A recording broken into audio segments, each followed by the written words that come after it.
It's time for change to move into the real work of the universe. And it's time to understand that we use the matter state to reach the level of understanding of the soul of the man.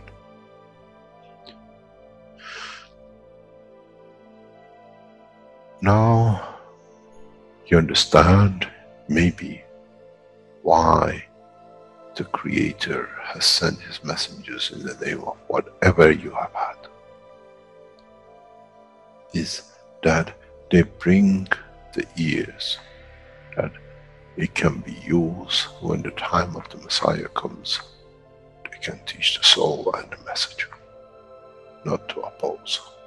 But by them understanding through those who have become Messiahs, to give from their souls to these to elevate, the job is made easy. The school is there and the students are devotedly there. Then there won't be any fight between what they call the Muslims and the Christians. The lamb and the lion will eat and sleep in the same nest. The Christians and the Muslims will sleep and pray in the mosque and in the same church in the name of their souls, not in the name of religion that is used to create so much conflict for the benefit of those who were the hyperactive children. The time has come, the time of change is here. And as I said, my wish is my command. If it's your wish to see peace, the path of peace is laid very clearly. It's the soul of the collective awareness. By giving will create that position of change. No other thing. There is no pen in the soul of the man. And I'm sure once you go into the universal community, you will never see anything written but the balance of the fields of the soul of the existence. Try to be humble enough not to become arrogant in the power that you have understood and you possess. Otherwise, you'll fall in the same path of the church and the mosque.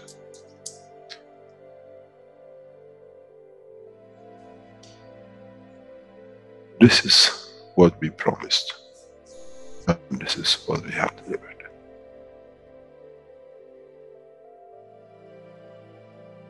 We have to understand the operation of the soul, and we have to understand the soul of the man is a star in the cosmos of the universe. If we compare the soul of the man and many of us, 7 billion in one collection, Earth is like a galaxy with so many stars. When we look in the depth of the universe, we see galaxies with hundreds of millions of stars in it. So is the planet Earth. It carries 7 billion beautiful stars, which are the soul of the man. Carries with it soul of so many trillions of animals, plants, and everything else. So if you look, when someone who does not see the physicality of the earth and its content, what do they see? They see a galaxy with so many beautiful lights shining, each one according to their strength, each one according to their position.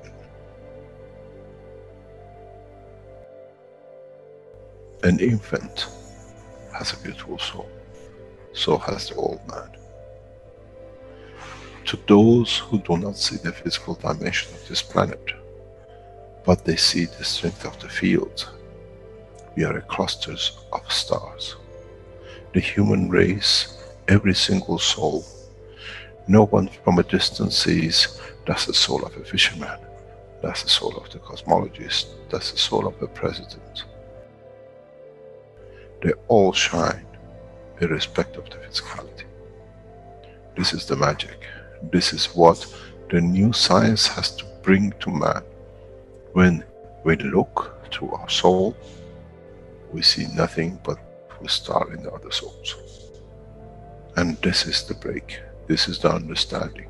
This is what all these teachings are about.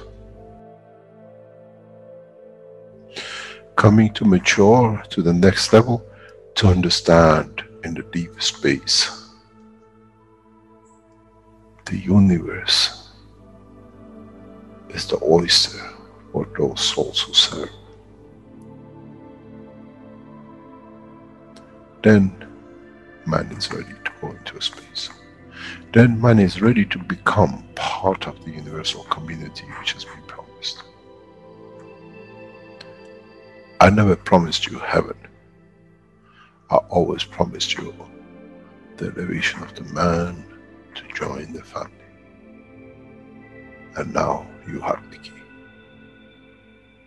It's you who has to open the door to understand, if I can raise the soul of these people or millions of other souls, that the physical life on this planet changes, then I'm worthy to be part of the universal community. To be there to serve, to expand. To be there, to be part, that in the cycle of life of universe, I become, in being part, I become part of the totality. When man reaches that point, a new dimension in the strength of the soul of the man will appear, which is beyond imagination of understanding of the physical life. It's the gate to the opening of the new life in a new dimension, which is beyond imagination of what you might call a new beginning, a new cycle. Which that cycle carries with itself the origin of the creation of life in the universe.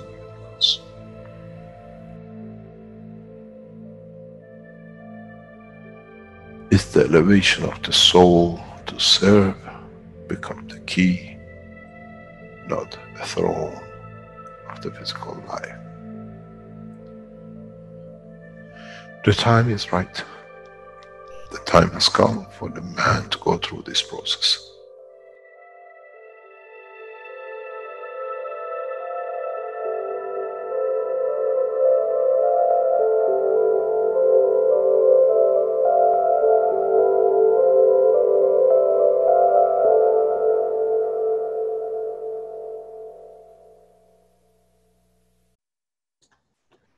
Welcome everyone to the 50th One Nation, One Planet, One Race for World Peace. It is Tuesday, September 25th, 2018. My name is Rick Cram and I'll be your host today. And we will have Caroline Keshe once again as our main guide today for today's teaching. And it's a bit of a milestone, being 50 of these One Nation, One Planet, One Race broadcasts over almost a complete year now, I believe. Actually, it's more than a year because we've taken some breaks. So, Caroline, are you ready to go for today's session? Yes, Rick. Good afternoon, good morning, good evening. Depending where you are, and I hope you all have your cup of coffee or your pot of tea ready to go for a new adventure. And I asked Rick to bring the template of the wishes, but at the same time to start opening everything about the commandments. And maybe we should start touching the first, what we can learn about what that commandment is telling us and how do we interpret it and how can we apply it. And this is something we can all share with one another, how we are analyzing information. And maybe one thing will inspire one person in one direction, and maybe the other will inspire the other one in another direction. And I think that's the beauty of our planet in its diversity as we see it everywhere, that we also can be in our own diversity part of the total. So, Rick, if we can bring that topic up to start for today.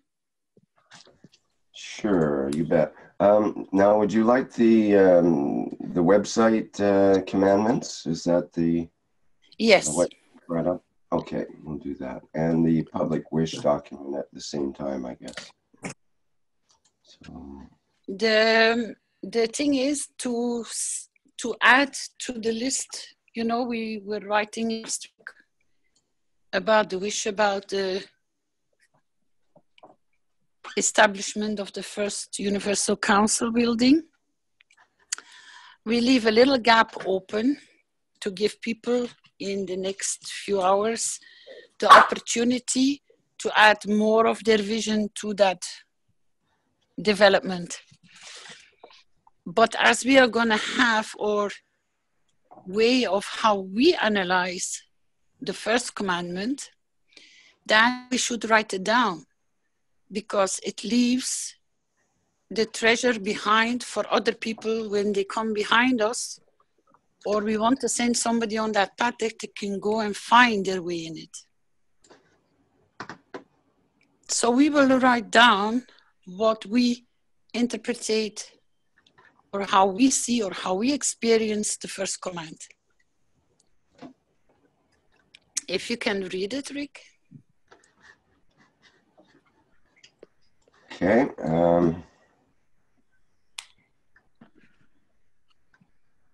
Okay, we've got the first 10 commandments here, and then we have the following 14 commandments. And do you want the whole thing read, or what would you like read, Caroline? No, we start with the first one. Just the first one of Mr. Keshe's, correct? Yep. That would be commandment number 11, as we see here. I'll just try to just make that bigger. And we see number 11 is, thou shalt not lie. Now maybe we should clarify first. I'll just read the top part here, which is, there were initially, when it was brought down by Moses, he brought 12 commandments. And in the process of running his affairs, the way he destroyed the other 10, he got rid of 2 more because he would not fit into it. The following are the 14 commandments Moses destroyed and never delivered to the man. So number 11, as we were discussing, is thou shalt not lie.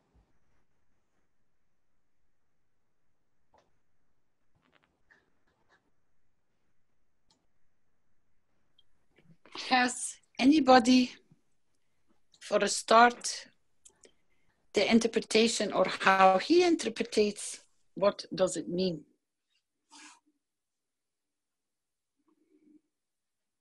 Anybody wants to share his view? Well, certainly Mr. Keshe has said that that's an important concept many times. That thou shalt not lie and thou shalt not steal is actually 2 of the sort of the prime commandments, it seems. And to me, it means thou shalt not lie to oneself. In other words, to be honest with oneself and not try to examine things from moment to moment to see if one is correct with one's essence, in effect, with one's own soul. Is what I am doing, is what I am saying and doing in alignment with that, or is it veering off somewhere? And that's my interpretation, but others will, I'm sure, have different ways of looking at that. We have Arno with his hand up. Maybe he has something in particular he'd like to say about that.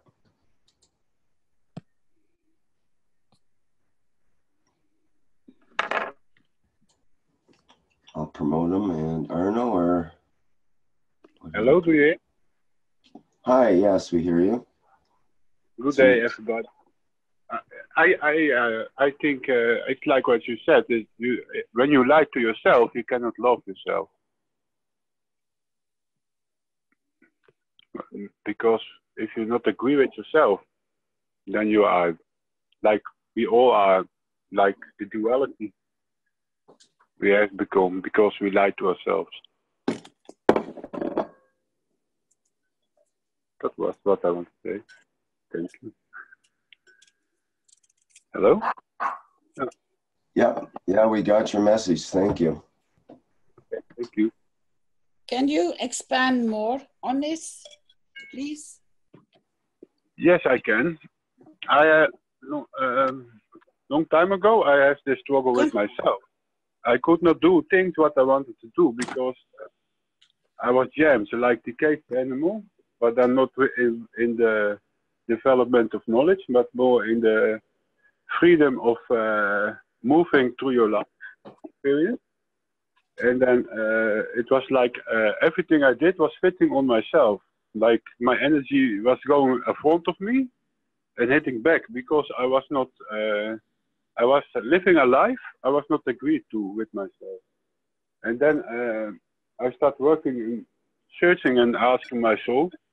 And then one day I walked through a different experience, and then I looked back, and then I started love myself a little bit, and then there was more freedom to go where you wanted to go through your life experience. And you, like you all explained, is the same. If you lie to yourself, you cannot give yourself how do you say it? The sea of opportunity. You closed it because you lied to yourself.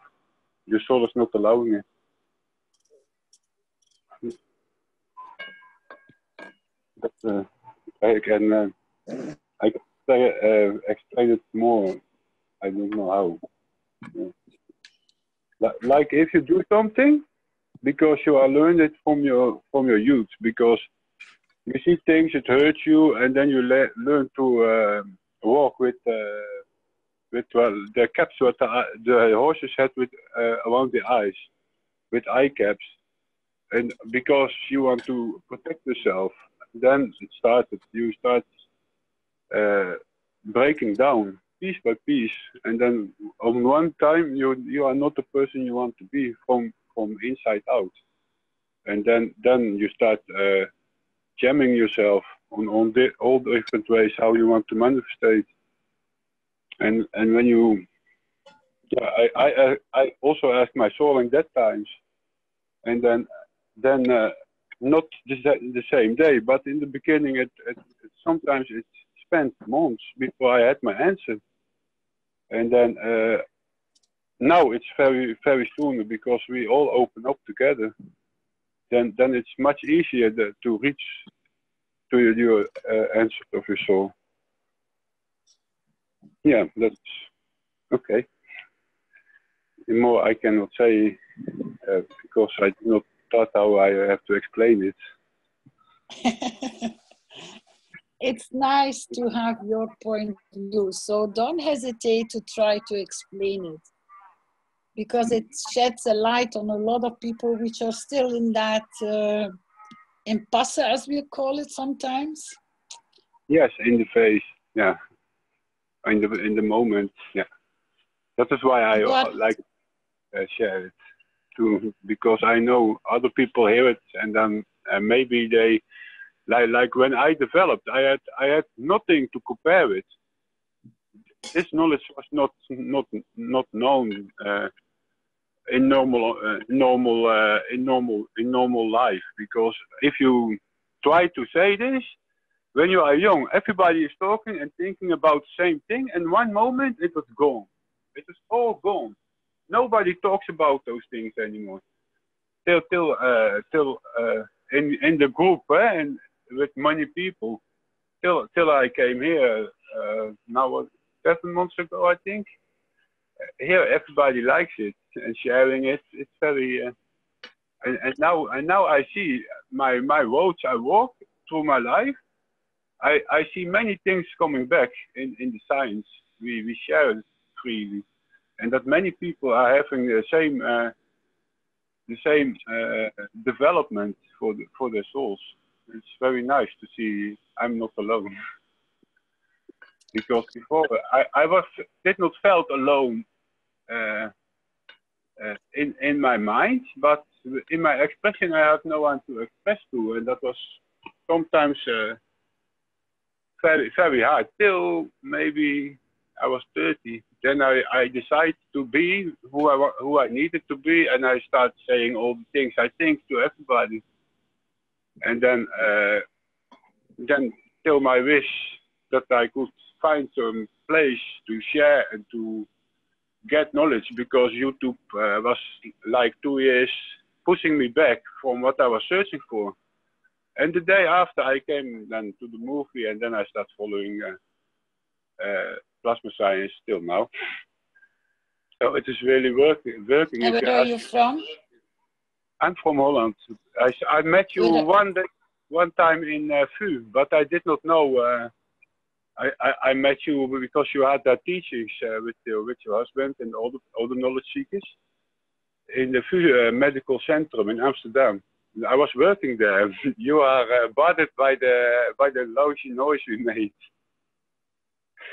but I did not know. Too bad, because and one time long before in my mind, one special moment, we have our normal plane and our spiritual plane. The moment when your husband decided to get smaller than the other one, to discharge the energy he has, so he could get the knowledge in his spiritual room. I saw that also once in my dream a long time ago, and that he was like a kind of temple, and all the knowledge seekers were gathering around him. And I decided in my dream in that day that I had to go another way to the same path. Maybe that's why I now came here finally, after all those long times. Yeah. So your soul brought us on the right path, under the knowledge.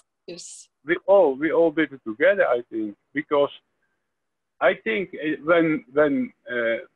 when enough people start wishing, then we are the Lafittes, like in the Bible. But they send illness. They make the mistake that they send illness when they get the land.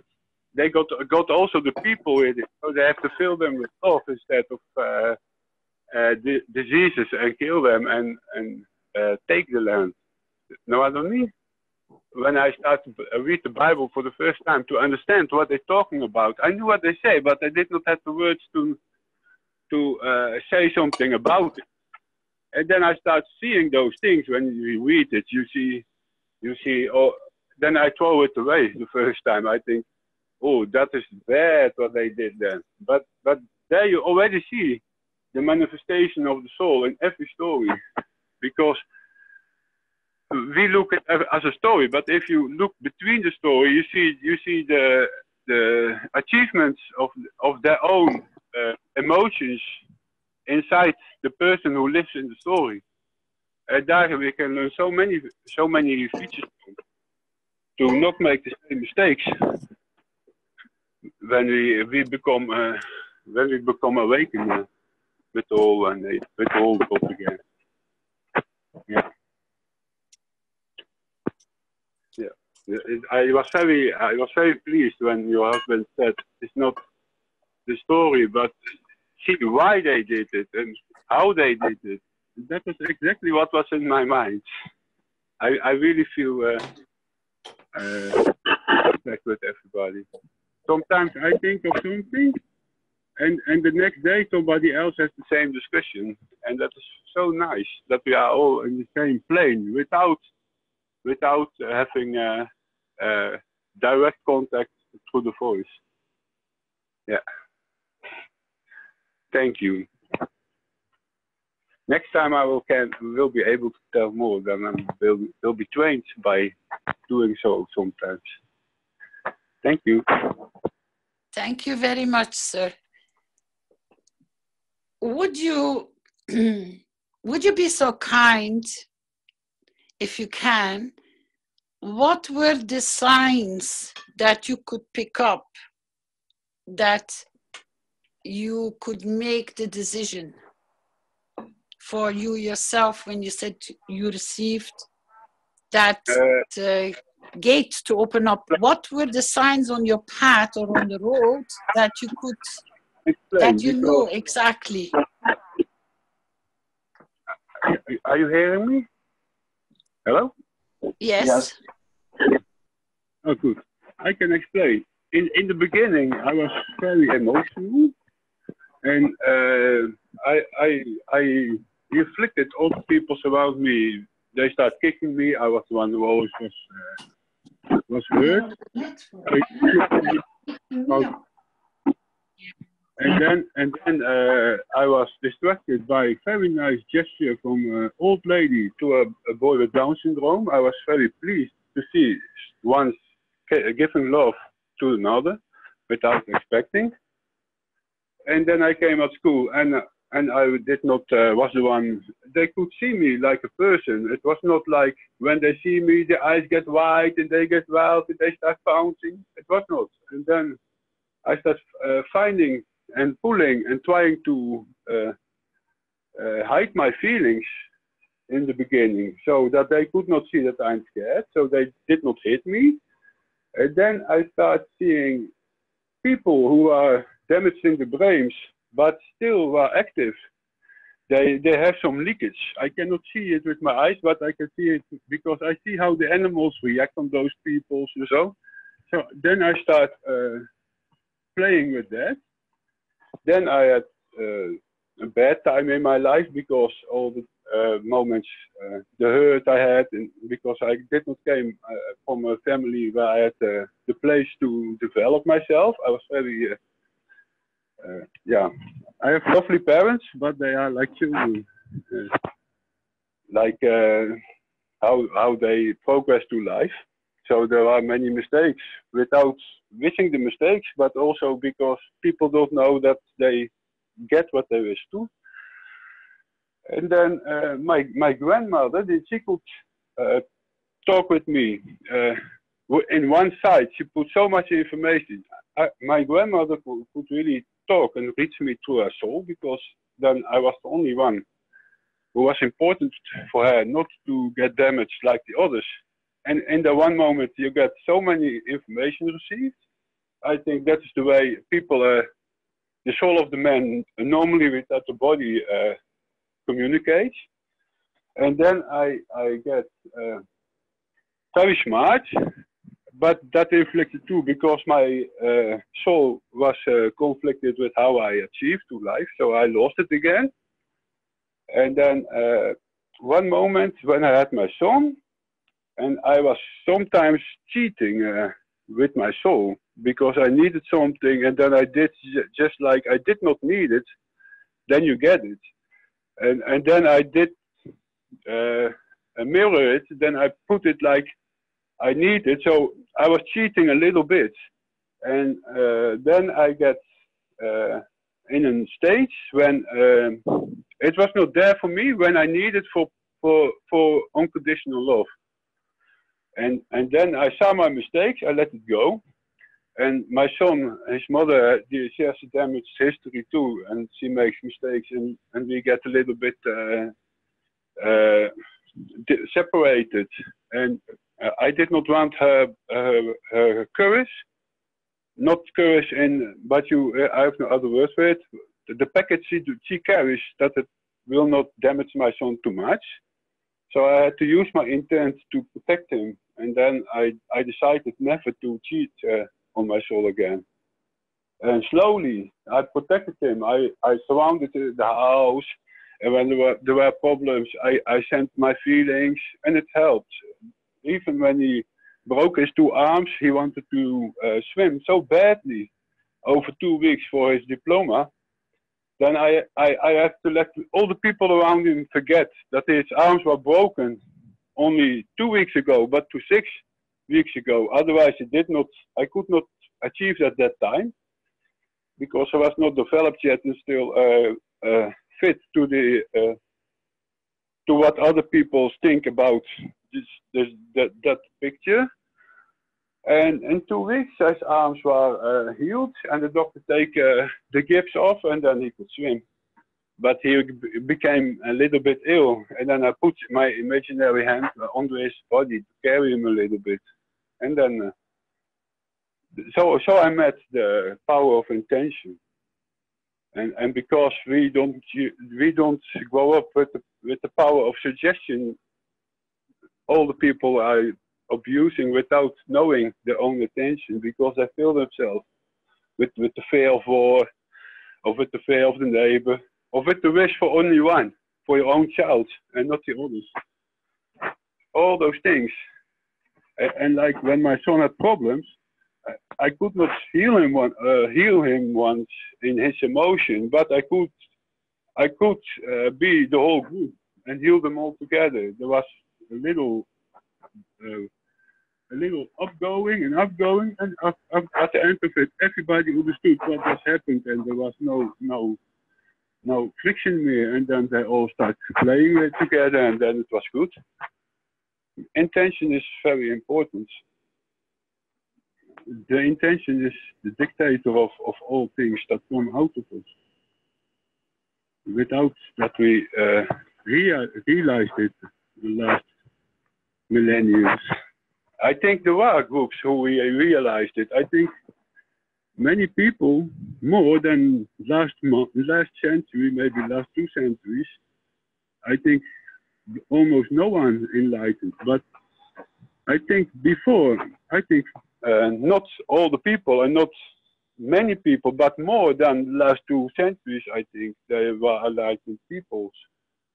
Because they had a little bit more room not to get poisoned with all the fear knowledge, because we know it, we can see that it can happen, then it shall happen. But if we trust our intention, then our intention is going to be the manifestation. Like chickens, when you touch them, when they have started a star in the eyes that disappears, or like fish, they create new eyes. But only with the touch of your imaginary hand, with your other 2 hands, because I needed some, like in the star formation, some dictation, so I created to do that 2 imaginary hands, and then I could touch the chicken or animals, and they repair themselves. But humans, it's very, very hard to, because they understand their own lives, their own fears, it's their prison, and it looks like animals, they don't live in the prison that we have. They are much freer with receiving the energy too, because the dog teach me when he licks my wound, he heals my plasma, my light, and because the light is restored, the body restored. Otherwise, we get ill from the bacteria, the amount from the dog gives us. But now we have this beautiful arc of knowledge that all the people who have the same experience that we all have, they have confirmation. They can accept it very much easier thanks to what is going on in the Keshe Foundation. And I'm very pleased with that. Thank you. Hello? Thank you very much, sir. So I feel not comfortable if you say sir to me. I am just a soul, just like everybody else. Thank you. It's because I don't know your name, so I do not know how to address you. I am Arno. Arnold. That typical Dutch name, Arnold. It is Italian. No T in the A-R-N-O, Arno. Arno. Yeah, my mother like that because before I was born, I was like raging tornado, and she was once by the river in Italy.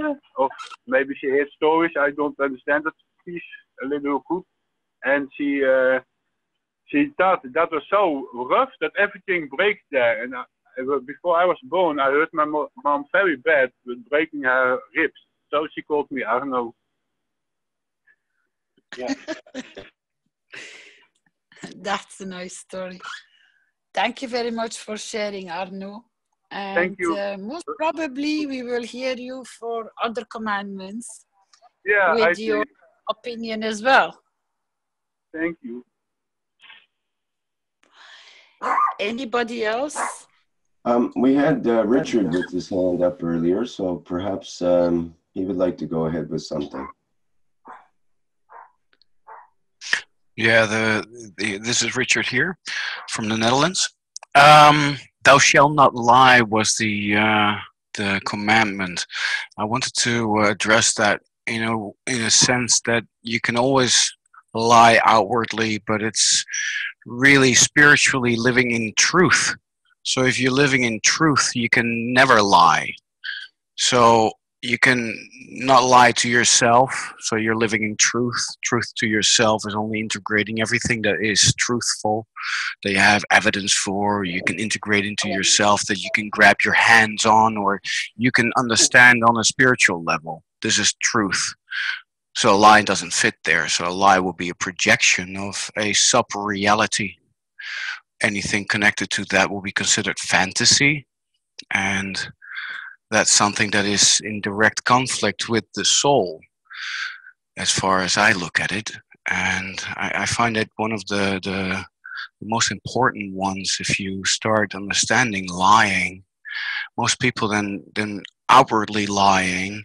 Like I found the biggest nuggets out there in a big clunk of gold, whatever, and never happened. And this is something that you project outwardly. I tell people that it really is the inward lying, that you project something outwardly that you're not. And that's the biggest thing that people should realize, is that you manifest your thoughts, you manifest your ideas, you manifest your emotions, and all these things steer in and outward. And these things are manifestations. You cannot lie in your own manifestations. You have to be pure to your soul. So if you're pure to your soul, you can only be pure outwardly. And in the basis where you're truthfully always protecting yourself outwardly, you can also accept that from anyone else. So you're without judgment. You're pure. You're whatever is happening. You achieve sort of a consciousness in a level where you truthfully see everything for what it is. And that's I think lying. It happened to me when I started realizing that lying to self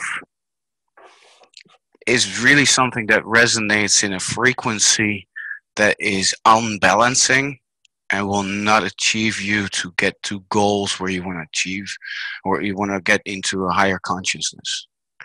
And that's one of the bigger hurdles for a lot of people, is lying, because there is a lot of projection outwardly in lies that we live every day. Projections that we thought were true are not true, or there are things that but this is all a mess. So we need a foundation where we really stand on. This foundation, as far as I see it, is a truth. And if you can build truth, you can get knowledge, and from knowledge we get all wisdom, and we get all the structures that we need in pureness. So lying is something that has to get out of the system completely. We should not even allow it. When you feel it from someone else, tell them you're lying, because you're lying to me. You're not being respectful to me.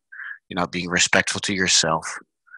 So teach yourself to do it differently. That's how I stand in life, and I practice what I preach. That's what I wanted to say. Thank You're welcome. you. we are coming back to the lie. Lying to yourself is in so many ways stealing from your own soul.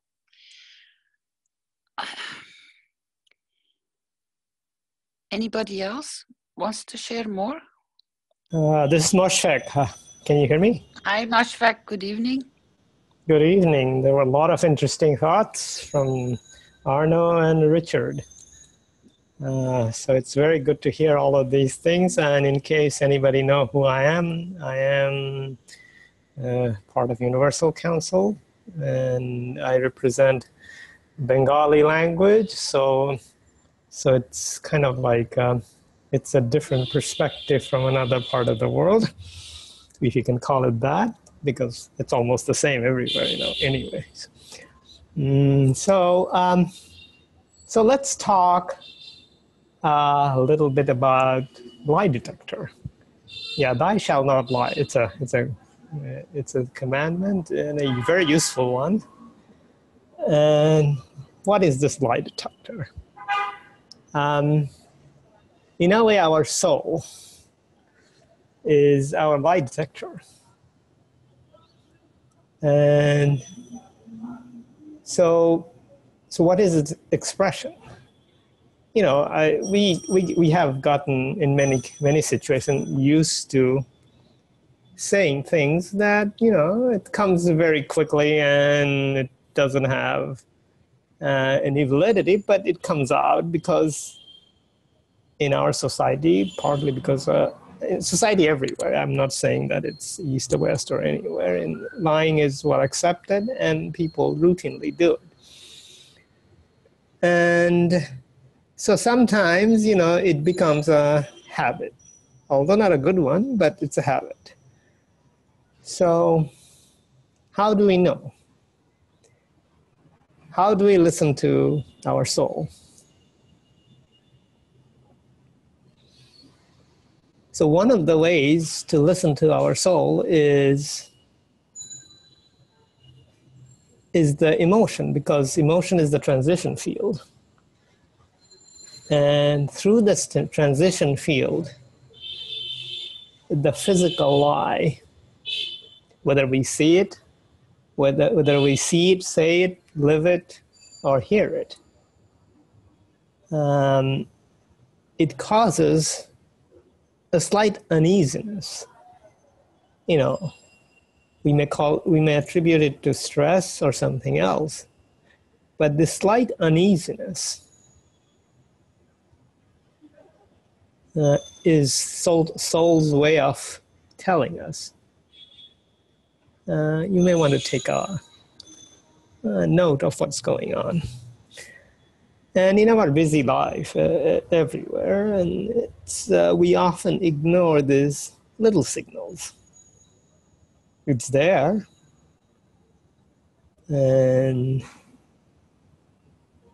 but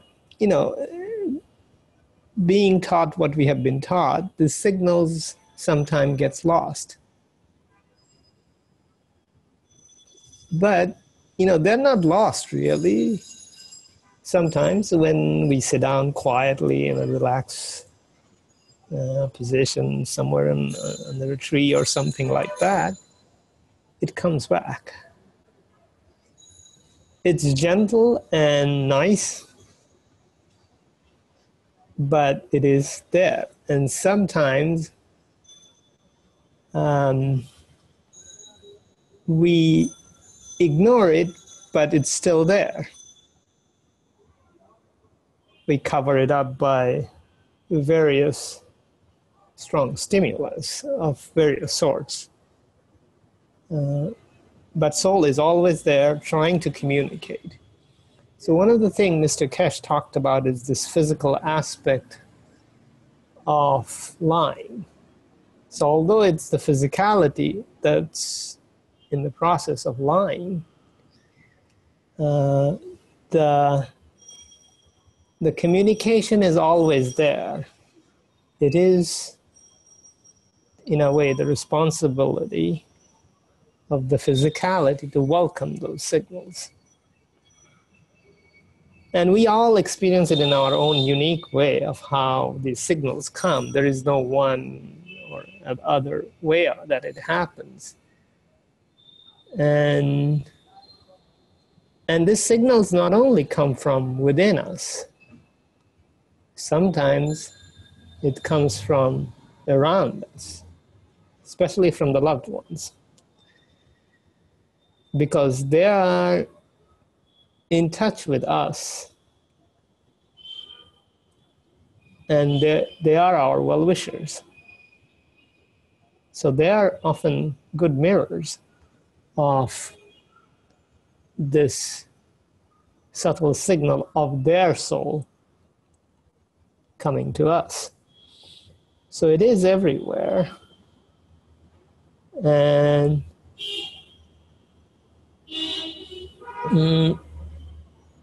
we, just because it's so subtle and simple and not so sophisticated, not presented with high-sounding words or formulas, we may think it's too simplistic, but it is always there.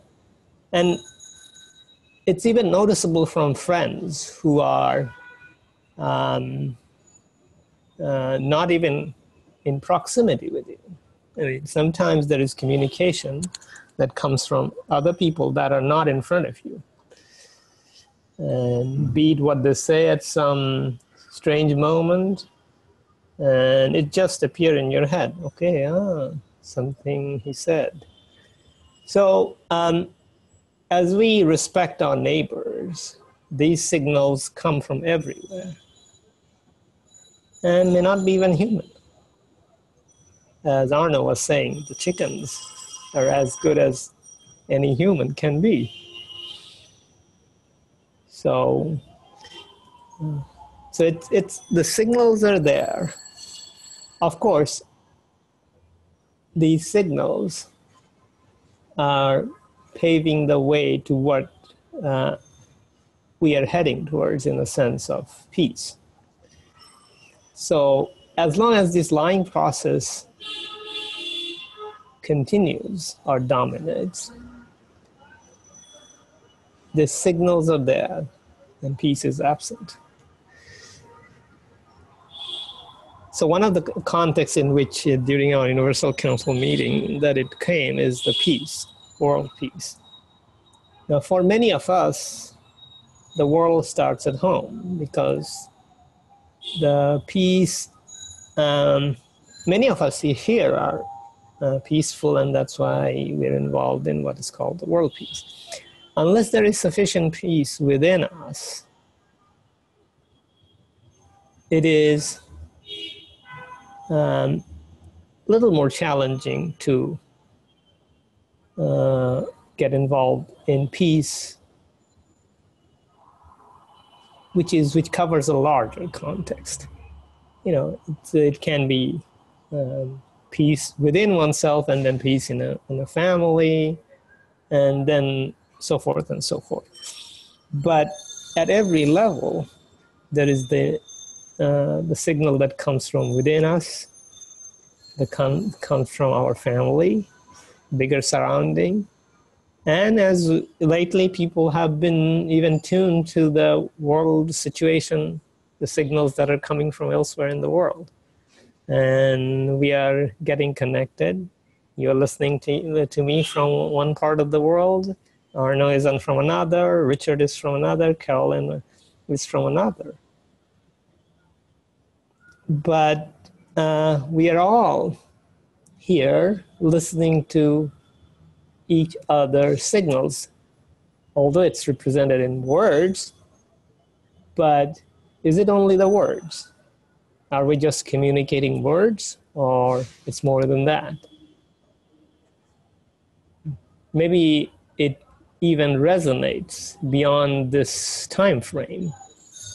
So what Richard said a moment back may come to fruition, let's say a year from now, somebody listening to this audio. Because the soul's contribution is there. And And the peace arrives little by little. And when there is enough of these signals being listened to, then as each of us do this world peace within our home, be it our body, be it our family, one fine morning we'll wake up and the world is at peace. So, you know, in a local surrounding where I am, if like, let's say 10 people, 100 people, or 1,000 people are at peace, if there are enough of these spots across the world, whole world is covered. And it is the soul's message that's being carried when we are at peace to not just us, but the community we are in. And the community can be the planet or even beyond the planet. Why not?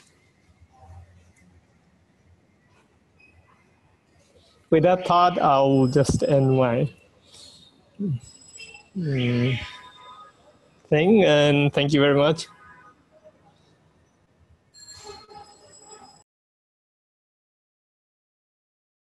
Thank you, Moshfak. And thank you very much, Moshfak. Anybody else? We've got Krasmir with his hand up, and we've got two attendees with their hands up too that can promote the panelists. So maybe Krasmir can go first, and then we've got Jalal and Ekbar. Hello, can you hear me? Yes, go ahead. Okay, this is Krasimir. Basically, how I see this is first, Krasmir, can you say like where you're from? And I understand you're the UC, the Universal Council for Bulgaria. Yes, that is correct. And I'm also a student at the Keshe University. And it's a real pleasure to be part of these teachings and an honor.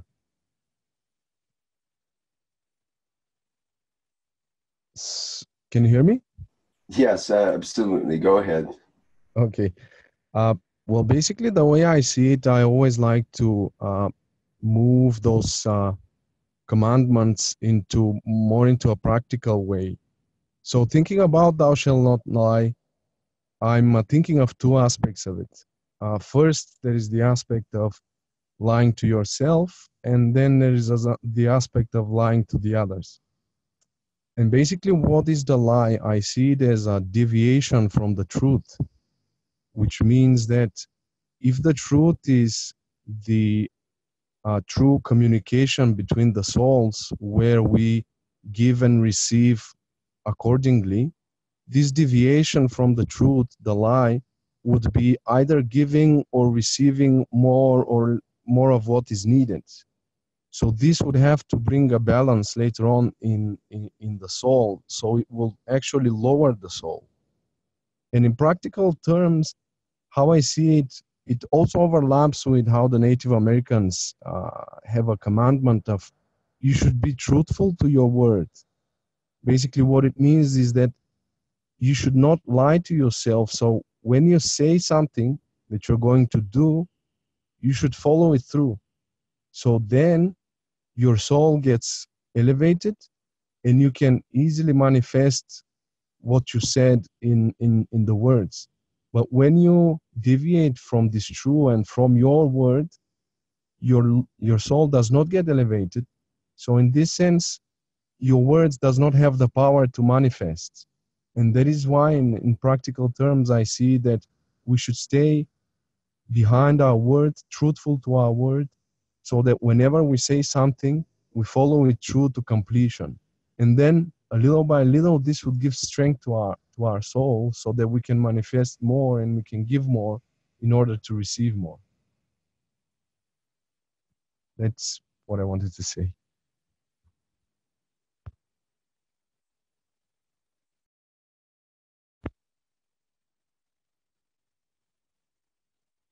Krasmir, thank you very much. This brings an interesting point about the keeping the promise. And keeping the promise is, and some of the traditional teachings says that not just keep your promise, overdo it. And in that way, one not only make it a reality in a practical sense, but being a creator extends it. So that's so the not lying or telling the truth in this case has much more ramification as a creator. Thank you.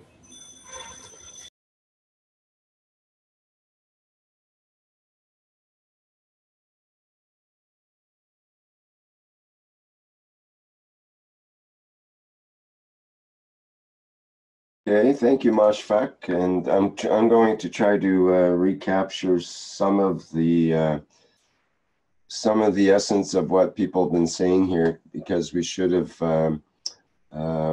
put that down in our public wish document here as we go along to kind of notate our thoughts at this time, so we can refer back to that as a waypoint at some point. So I'll do that as we go along here, but perhaps we could also hear from let me see if we brought him in here. Yep, Jalal, or do you want to go ahead? Yes, Rick. Hello, everyone. Hello, Caroline. Here's Jalal.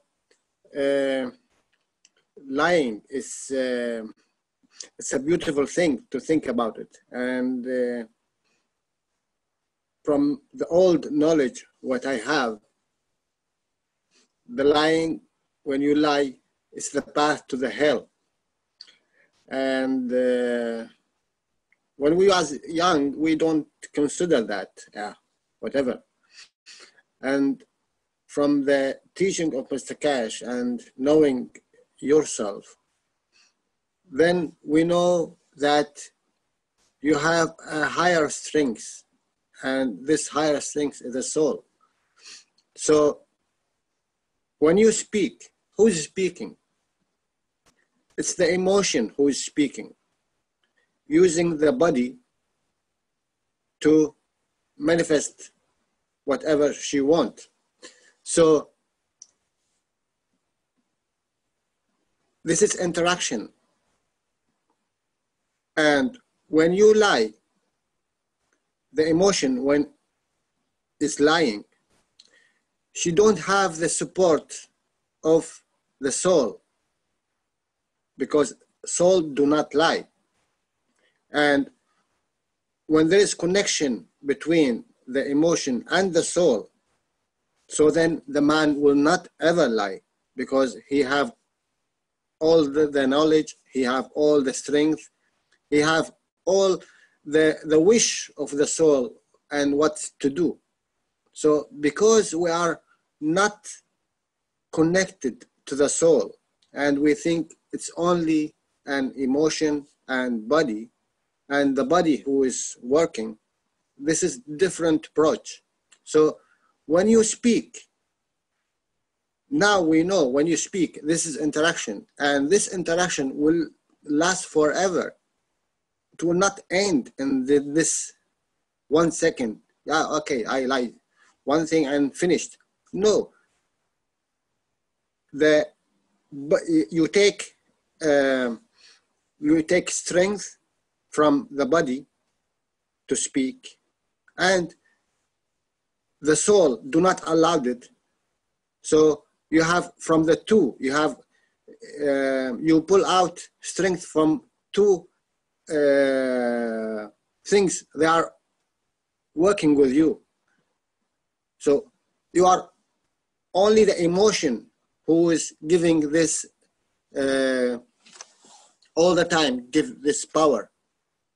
So they do not have support from the body and the soul. And when you have support from the soul, that means you have support from all the souls around you. because they are already connected and they are one.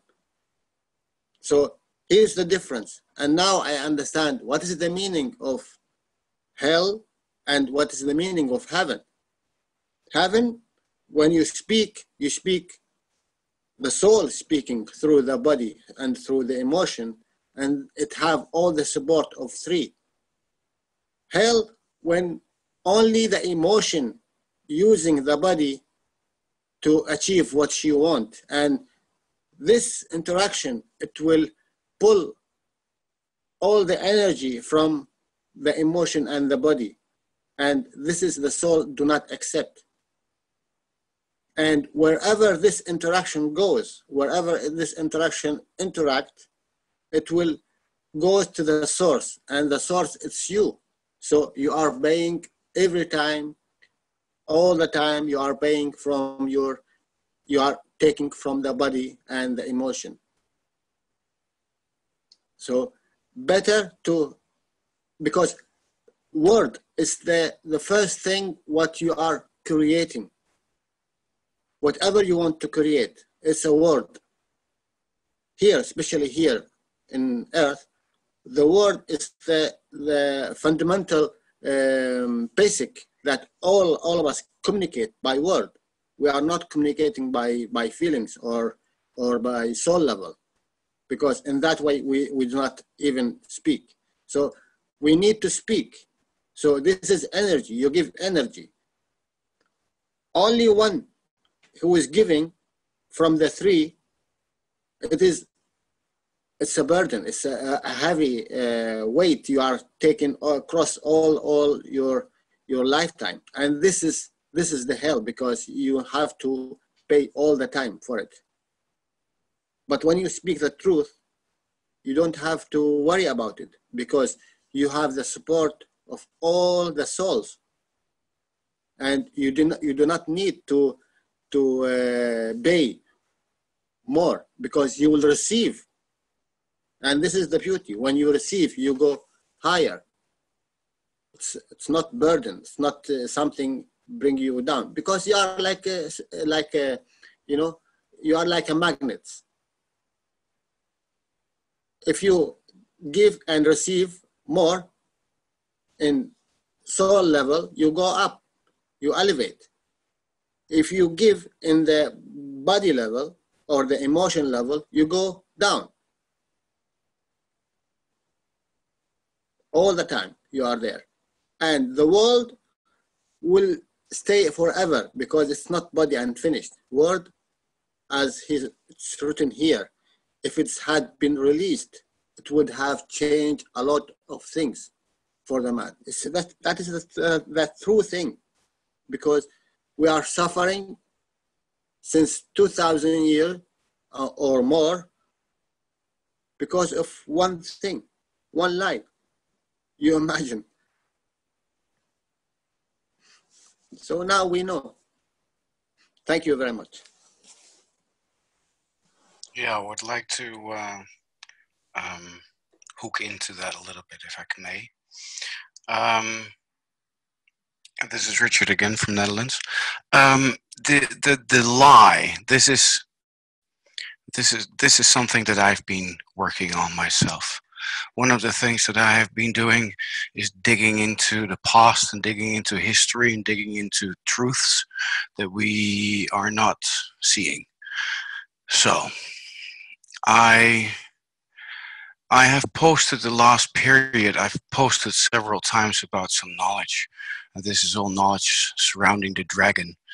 And you might have seen recent posts on Facebook concerning this information. Have you come across that? Have you already noticed that as a group?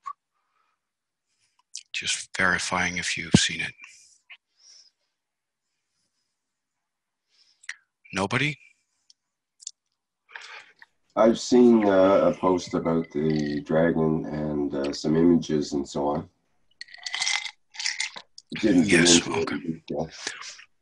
I know a lot of people would just probably skip over it and just see whatever it was. I would love to address this if I can have the time for that.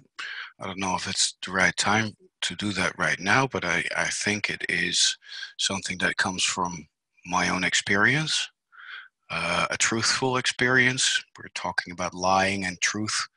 Well, I think this dragon is actually the biggest connecting force in this world that is there to expose one of the biggest lies out there, and that's surrounding the spiritual house that we've built. And if you go look into a system, you want to analyze a system of spirituality and a system of religion, you're looking at binding or building that on top of a structure of truth. No matter how you handle it, if you expose the truth or if you hide the truth, you're still building it on truth. The truth comes through knowledge. So, if you find evidence on this planet that overlaps things that we find, for instance, in the Quran, or we find it in the Bible, or we find it in the Torah, or we find it in emerald tablets, or we find it anywhere on this planet, referring to creation story, the existence of our mankind, how this all was created, we're basically fed a lie or a half-truth, partly. And then we have a system, and then we're talking about the truth and the false. We have a true message and we have a false message. The false construct is everything fantasy, or whatever I said before, it's a false construct. So we're dealing with devilish kind of works, everything opposite to the true creator. And you have something that is true and that's factual, and that's something you can measure up, you can go there, you can see it and understand it, and see it from different viewpoints. This is called referring with evidence or building up knowledge into what we truly are. So it's a piece of history that we're not being exposed to. And that system is in place on this earth. So we're not being exposed to this pure truth. One of the things that has been hiding on this planet is that fundamental truth. And that truth has been displayed in a form of a dragon. And I call it a dragon or a serpent.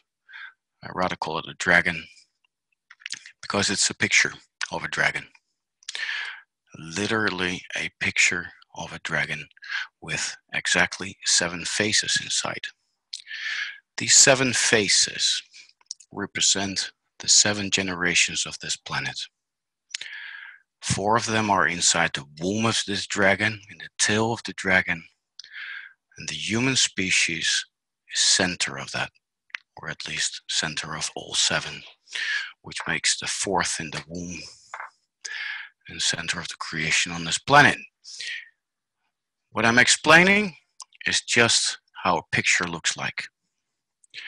These references, we find them inside the Bible, we find them in all kinds of sacred scriptures referring to the creation of entities on the planet. Whatever name we want to give it, I don't want to give it in a name, I just want to describe it. This information has a place in time. And as far as I understand, that time is right now. And the dragon, as it is called, is exactly located next to Medicine Head in Canada. It's about 12 kilometers large, and you best see it from the sky. You cannot see it from the ground because it's a negative on the ground. It's an indentation that creates shadow effect that automatically translates into a positive image that pops out if you fly over it or you're really high, let's say that above the ground, or from a satellite. So it's a picture, and this picture has been placed here. It's also very old, and that picture basically shows us the 7 generations of this planet. And we as human beings are part of that family. part of a sort of a family tree. And that family tree has a specific way of filling in, and the way that image will show us as humans is that we had ancestors that are in our line and have been created here, or placed here, or had their own lifetimes before us. But we never really had like profile pictures of them. We never had an image how this looked. And now we have the 7th generation picture. And that conveniently is hiding inside the dragon. So if you hear of 7-headed dragons flying over the world spewing all this nonsense, that's called blasphemy. We have one dragon with one head and a 7th generation picture inside this dragon.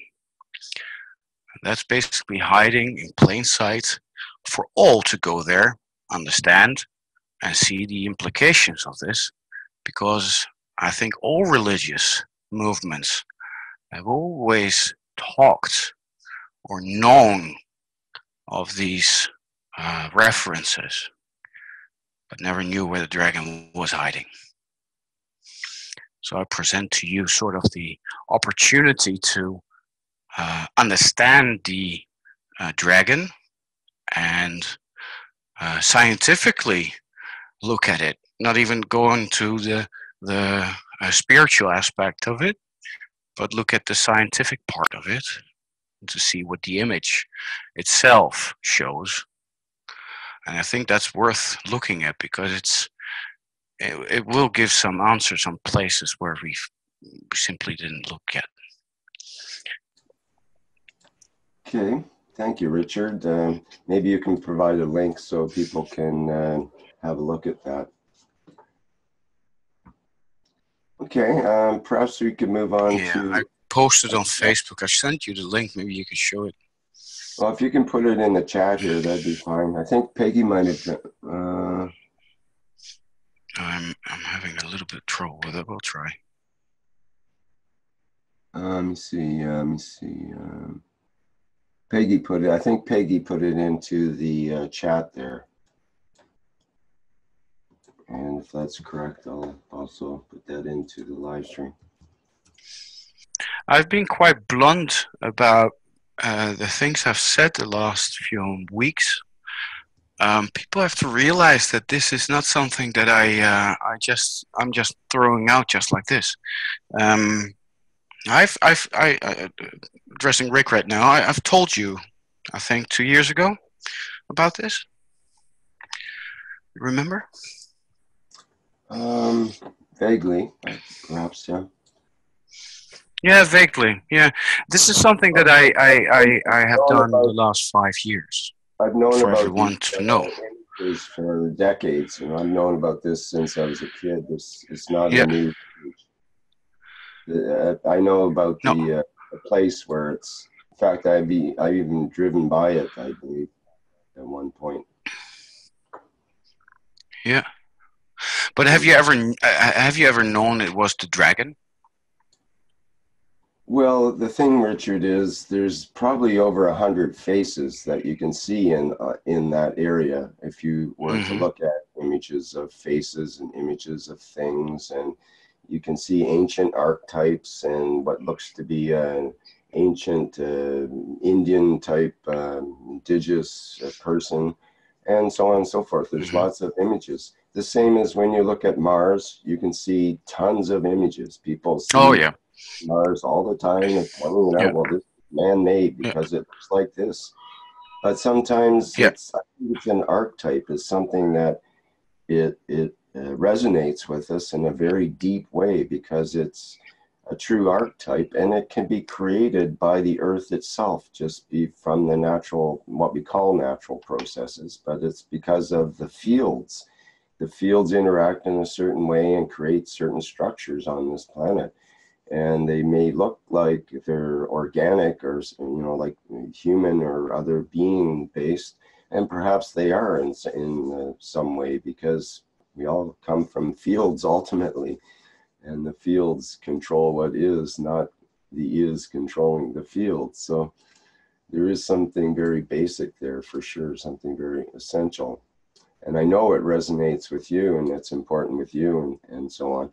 But we've got a lot of people here to hear from at the same time, and everyone has their own personal experiences of things that resonate with them, that are their expression of this essence and of this truth and of this wonderful awakening process that's going on and so on.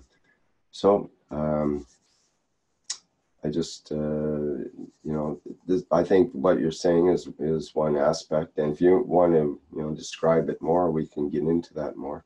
But we also have 3 or 4 people here with their hand up and people that want to say things and so on too. Yeah, go ahead. Thank you, Rick.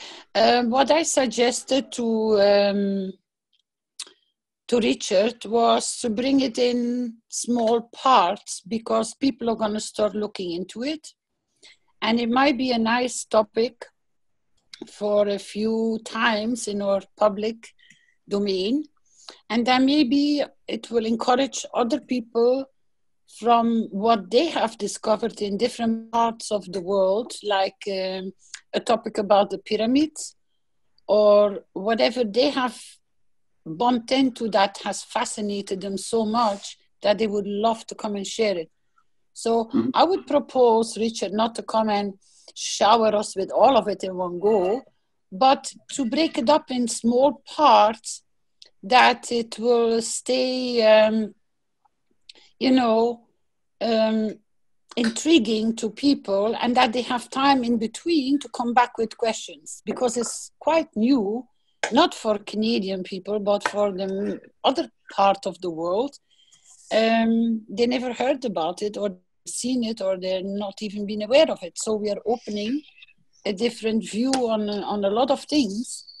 So if Richard would be like to be your guest for the next few times, I think we're all going to appreciate it.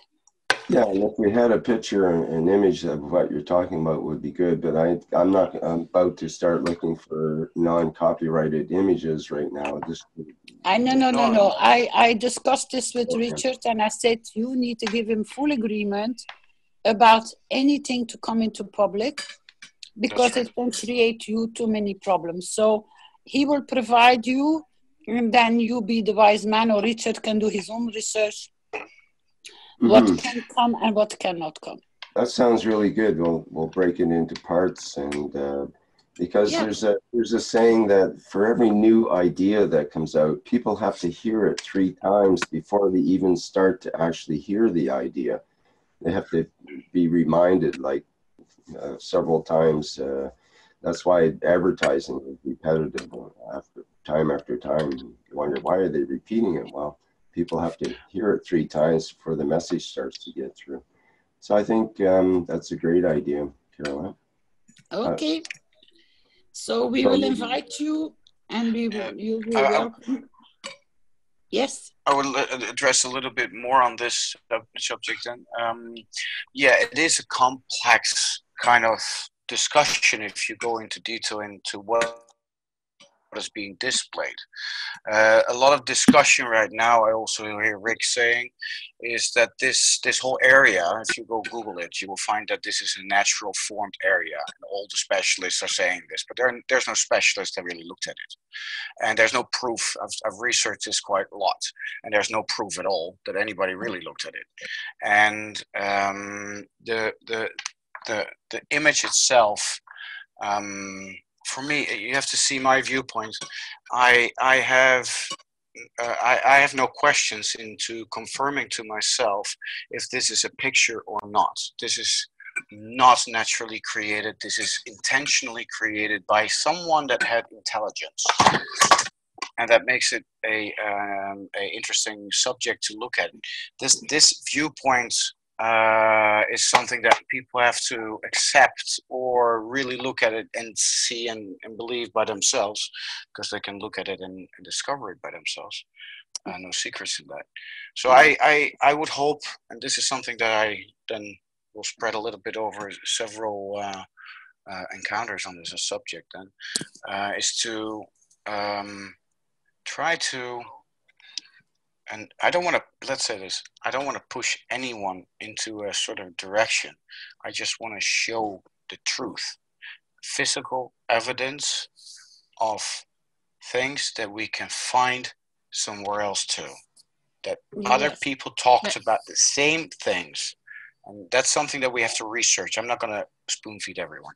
I just want to let it drop and let it grow. Thank you very nice, Richard. And this is why I want, because it came in one of Mr. Keshe's teachings about what we don't have understood about the pyramids. And in the recent months, if not in the last 2 years, more and more pyramids are revealing themselves in water, in forests, in deserts. That not only the Egyptian pyramids are the only ones. They're appearing everywhere. So that would be a very nice topic if somebody is as experienced as Richard has done his research and has digged himself into so much. It would be nice to open that door too, because as Mr. Keshe said, the knowledge is there, we just simply haven't seen it. And the more people that are going into that direction to know, that's where the doors are opening up, because we are start asking the right questions. And I do appreciate, Richard, for you to bring the topic.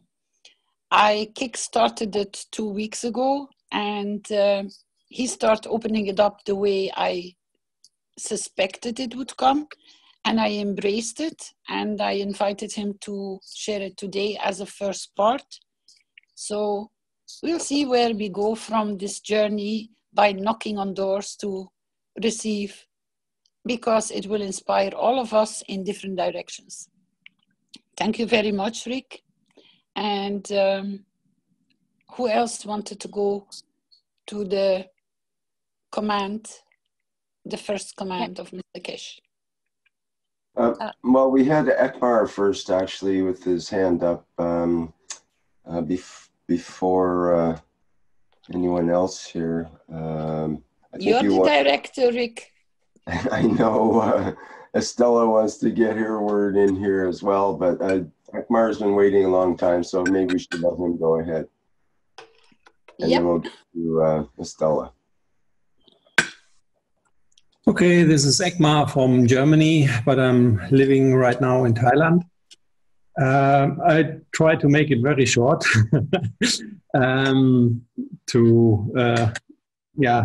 give the others a chance to express their opinion. Short. We have all the time in the world. Okay, I just want to mention two things that when you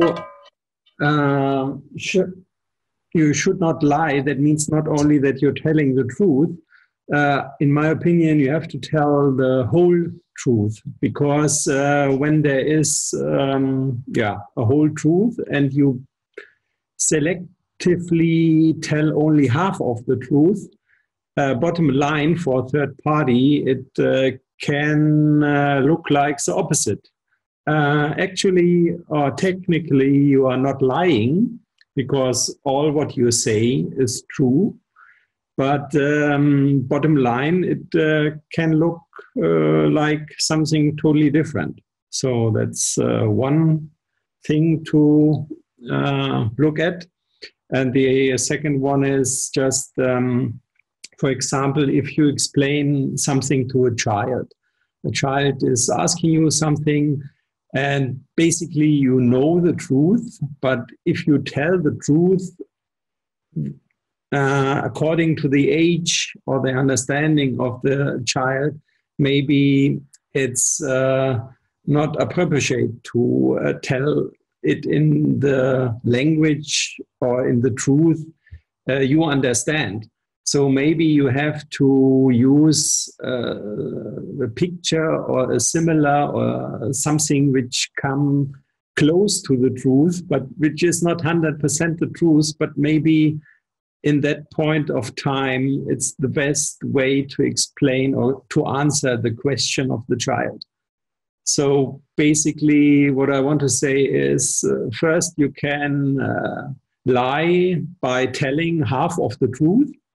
And secondly, you can tell the truth by lying a little bit. So at least that's my 2 cents or my opinion. Why would you assume that a child would not understand the full truth, as long as the truth is told not to harm the child?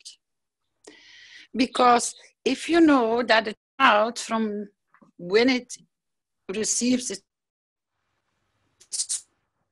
is as mature as you, then why hesitate to be correct with it? Well, you are right. The point is how you can, when you decide to tell your child something a little bit different, then it's you assume something and or you believe something. So of course it would be best if we know everything. Then we don't need to believe anything because we already know everything, and then it's unnecessary. But as long as I'm not understanding everything, I have no choice to assume something, right? No. You're mixing the information, darling, because I'm talking back to the topic about regarding the child. I said simply, why should you not be able to word the truth to a child in its full correctness? Because you assume that the child would not be able to deal with it. If your first intention is not to harm or to hurt the child, it will deal much better with the truth than with a half-truth or a diverted truth. And I'm not talking about that you don't know everything. Nobody knows everything. We only can seek the full truth. We are all on a journey to seek the full truth, and we can request and work towards the truth, but we do not contain the full truth, because otherwise we would already be complete, as you say. My thing is the same as a president lately said, that people would not be able to make their own decisions, so that they could be ruled by a few. Isn't that exactly the same path we sometimes choose for our children, instead of taking them in full respect that they are complete?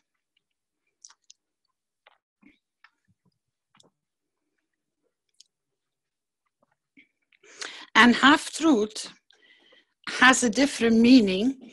It is correct what you say, but with half-truth, it means the one who's using the half-truth is that he can always bend it back to his truth. So, but the one who's listening to it always knows there is something wrong. Is the other person sense it? One of the things to learn to be truthful in this matter or this topic, not lying, which is also truth, is learn to trust and to develop more your senses. Learn to be closer to yourself by really listening, really feeling, really giving, and distinguish between the difference that you pretend or you are. And that makes a big difference in being truthful. Because a lot of people have become with a higher strength of senses. But the funny thing is that they ignore, and those are the signals Moshfaq was talking about and Krashamir was talking about. the signals are already in front of you. They cross your path, but do you take notice of it?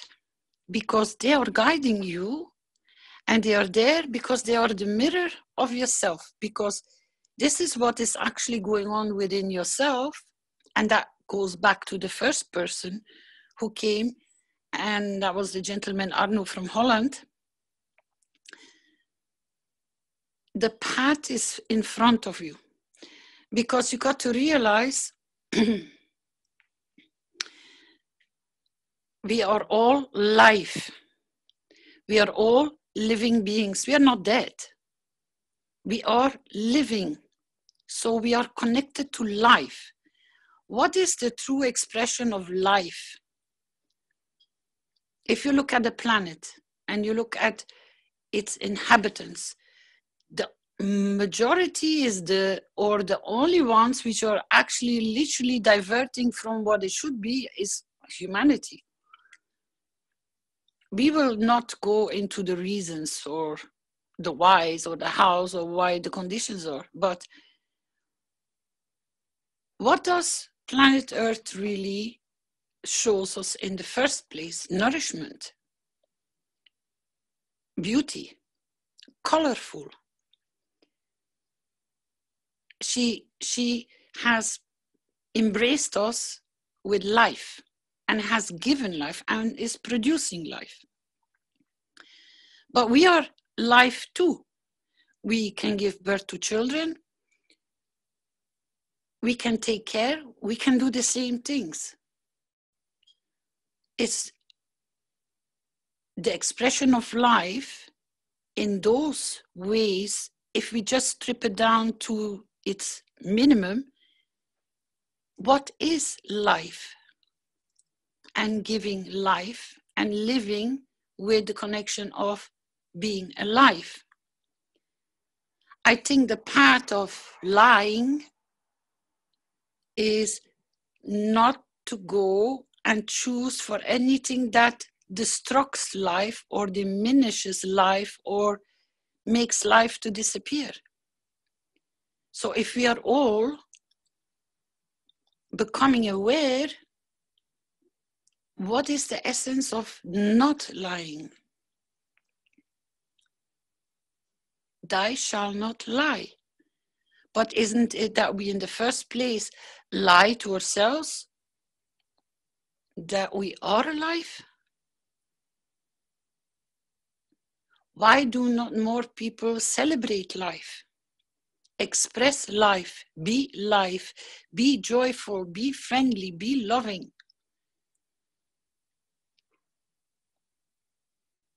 It's a choice. The lying comes when we are diverting from the path of that life, which is giving, which is nourishing, because of how we've been brought up and how we've been spoon-fed, and how many parents are start guiding the children that they are okay the way they are, because we are teaching them how to lie. Because we've been taught, we've been shown, and it's a repetitive behavior which is diverting us off life path, not towards the life path, which is the soul. If it is so simple, then why do we try to, as you just mentioned, not tell the full truth to a child? As long as it's not there to harm and to hurt the child deserves the truth when it's asking for it. It means it has sensed something and it is very open in its question. Now, if you're not going for the full truth, then you're harming yourself and you're harming the child, because you opened your sentence with half-truth. And you said, don't do. But you would have done it or passed it on to a child. It's nothing to be or happen to be about mercy or being kind. You're much kinder if you go for the full truth in its real essence. It's just how you're going to bring it to the child that needs to be considered. But it has to be the full truth. it's those tiny little things that we have seen from our parents and that we already have applied to our children in most of the cases. We don't teach them anything that they are living beings, that they should live to adore and to acknowledge that they are living beings and that they are beautiful. Anybody, any thoughts about this or sharing?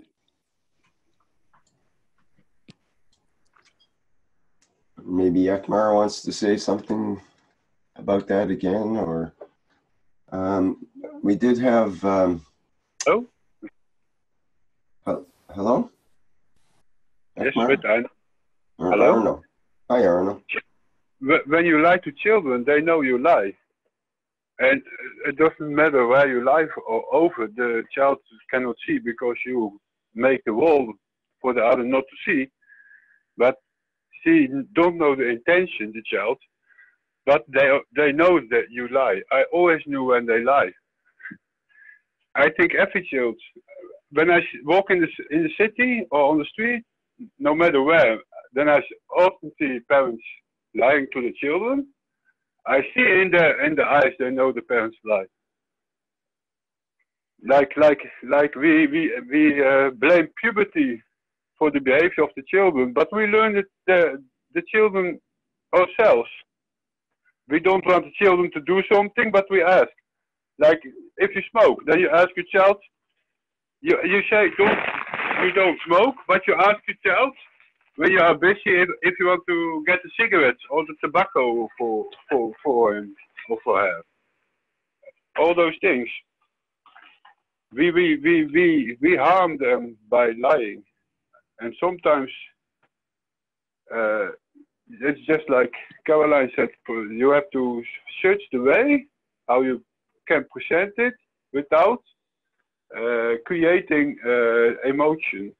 Like when my son was little, and if he falls, I teach him right away, because one time he was like hysterical, and then I teach him to, when he was very little, never be hysterical, because then you take the energy from the others that they need to consume to help you.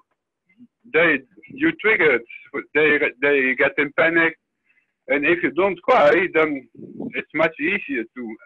And he used it very good in his life. But we are the not the owner of our children. We are the guardians of our children, and there is the mistake. We want to protect them so much that we're going to protect information from them, and then they learn to lie, then they learn to wear a mask, and then they think they are not beautiful because they always wear a mask, because they don't know why they did it anymore. And then they start wandering around in their own manifestation. We have to find always a way to share what's really happening with control of our own emotion, because if we are in panic, our child is in panic. But if your child is in panic, we are in panic. Like you see how we are connected to the south of the body. Children understand very soon. Actually, they're already talking when they are born. They look what they want. They feel what they want. You feel what they want. But most of our people around the world read books with all the things that can be wrong. And that is so much burden that they don't follow their own intention anymore, because their own intention is filled with all the things they already read. True love makes every mistake only one time. But we are forgotten to use love as our carriage through life. How we accept the information, how we progress it. Yeah. Okay. May I go back before you carry on a little bit too far? You said something peculiar, and would not be a simple word explain a lot, and that is a child should be free and a human should be free. And if you set your child free, that it can have his own opinion and that it can choose for whatever is good for him by guiding him through the experience, what is setting free, what is freedom to be able to exist, for you to explore and express yourself the way you choose. And I think the only thing we are all doing is we are taking our own freedom, which is connected with lies. Because the pretending is, we pretend we are free, but we have built up so many conditions which are actually locking us up. So what if we start by setting ourselves more free, but also guide our children that it is a freedom, and give them the two platforms which direction they will get a mirror image from which one they choose. That is truly setting free. Then you don't need to use or abuse yourself with lies. Beautiful.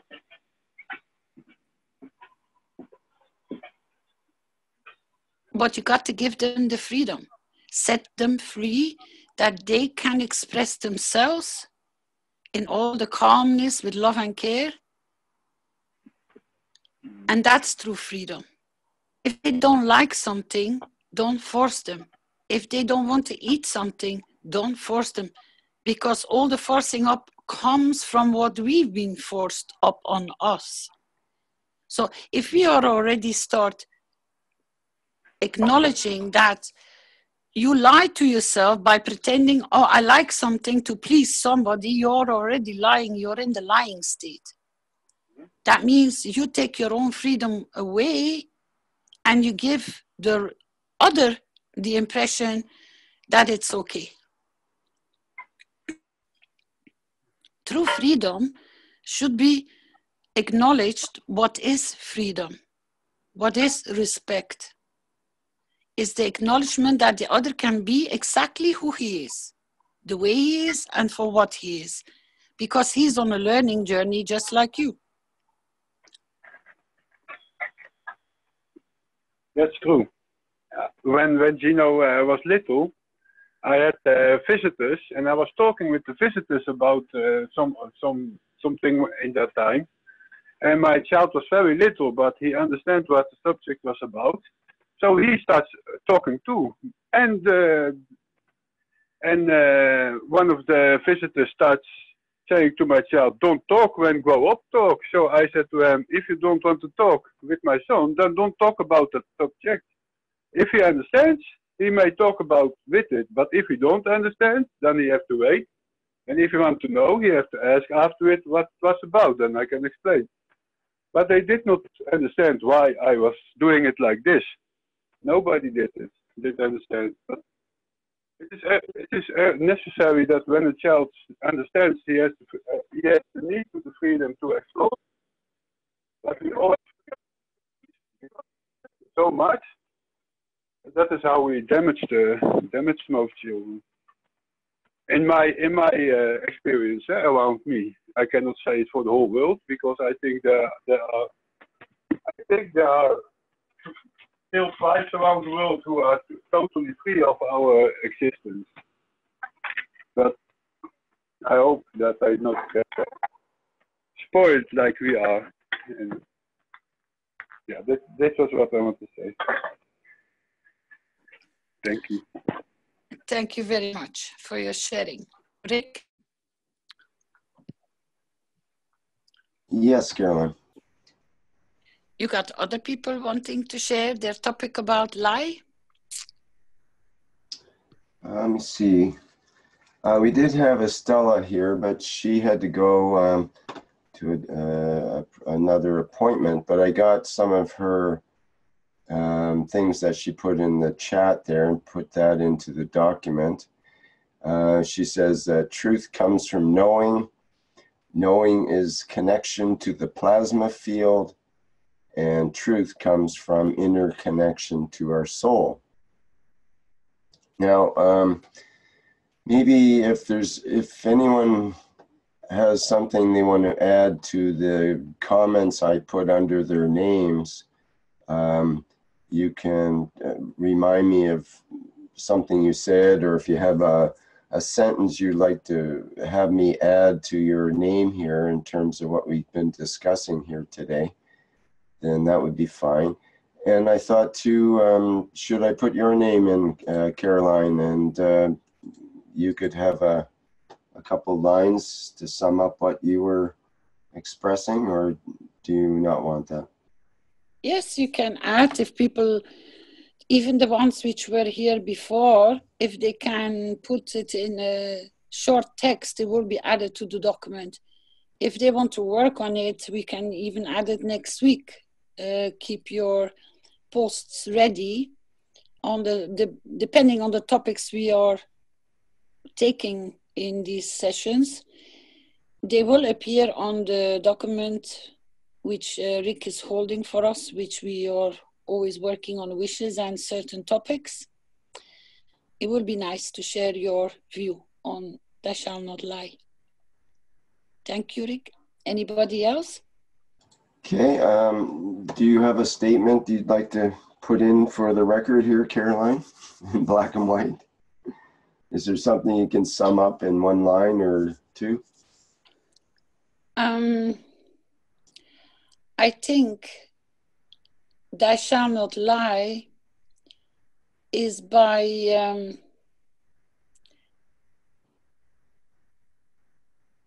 to set somebody free. Because when you're free, there is no more need, Thou shalt not lie.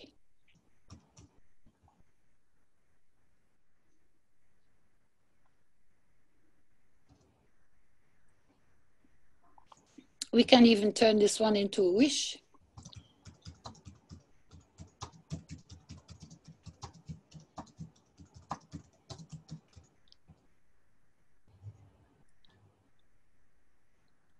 Would that say it? Set someone free. When you are free, there's no need to lie? Yeah. If you're free, why would there be even a necessity for lying? Free in its full content of free from the shackles of the past. Because it's the past which is holding us into this framework, because we want to be polite, we want to be respectful, we are in fear, we use all sorts of reasons and defending it, why we should lie, why we will apply a lie. But at the same time, it is a consciousness that needs to come up more and more, that people desire not to lie. That sets them free. But a lot of people have never even come to understand that they are using a lie to please somebody else, but it is still a lie. And if you come to the truth, not to lie, that will set yourself free, but at the same time, you will set everyone around you free, because they will learn that it doesn't work. And they might come and ask questions, because you change your environment when you change. It's the plasma field, it's the repositioning, it's what we put on the table with the magnets. It's the same way of interacting. A soul is pure. If our physicality, in its full sense of what the soul is free and it's complete. So if we divert by using all sorts of excuses, which we can put under one name, lie, even that word has to be fully understood for people to be able to start breaking down the lies. That means if you're not comfortable, get up and walk. Say goodbye and walk, but don't stay where you're not comfortable, because that is getting back close to your senses. You got to develop the feeling, the knowing.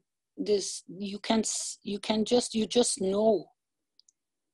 But we have numbed them down because they taught us to numb them down. We are numbing down our children every day when we put them to school. Because from morning till evening, they receive one command. You have to.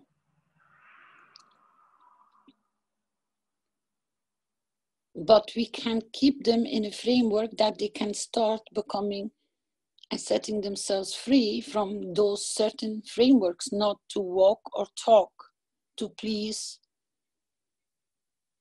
But we have to show them the path that there are two different ways.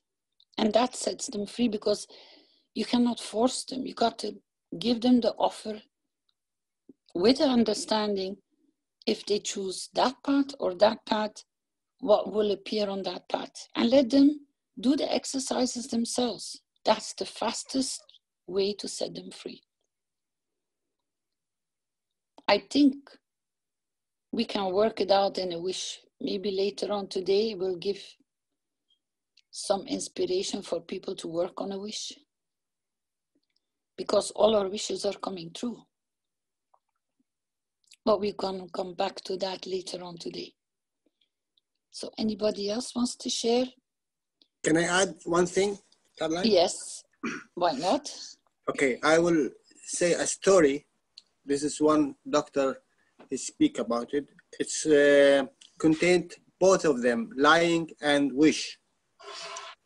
This doctor speaks about how the community raise and helping the community in all aspects. And once he said to his listeners that if you are sincerely wish for something, God will help you to fulfill that wish, whatever your wish is. And he said, after a while, one woman called me and she said, I want to make an interview with you, speak to you. He said, okay. So she went to him and she said, you know what? I would like to work in petroleum company. He said, look, women, I am not a working agent. I'm only giving you tips and something that you work with it. She said, no, but this is my wish. And he said, okay,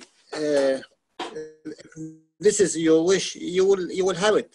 And he said, and then this girl, and he told her, you need to work for your wish. So you wish to work in this company, so you need to think what this company needs, and yet then you can work for it. And then he said, when she went out, I said, she will not do anything because nothing appears that she can. Not the knowledge, not the language, not even the appearance of her. And he said, after about 2 years, she called me and she was very happy, very, very happy. And she said, my wish is came true. I am working in this company. And that company was very big.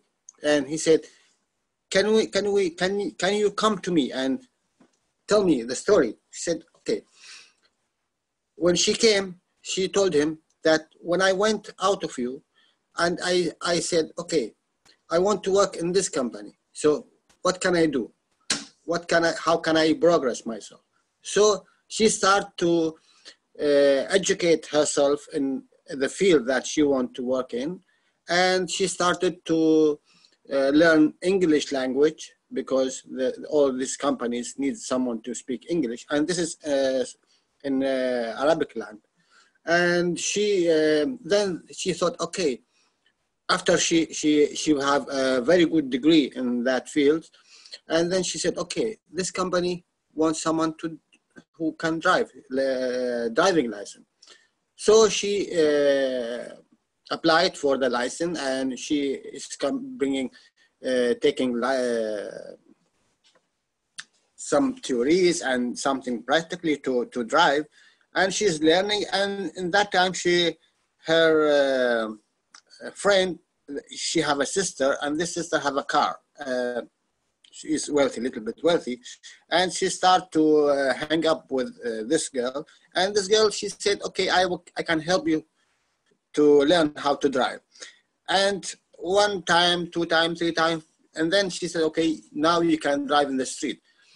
And this girl, she drive in the street, and she was very carefully that she cannot damage the car. And accidentally, she make an accident because she was thinking about her job.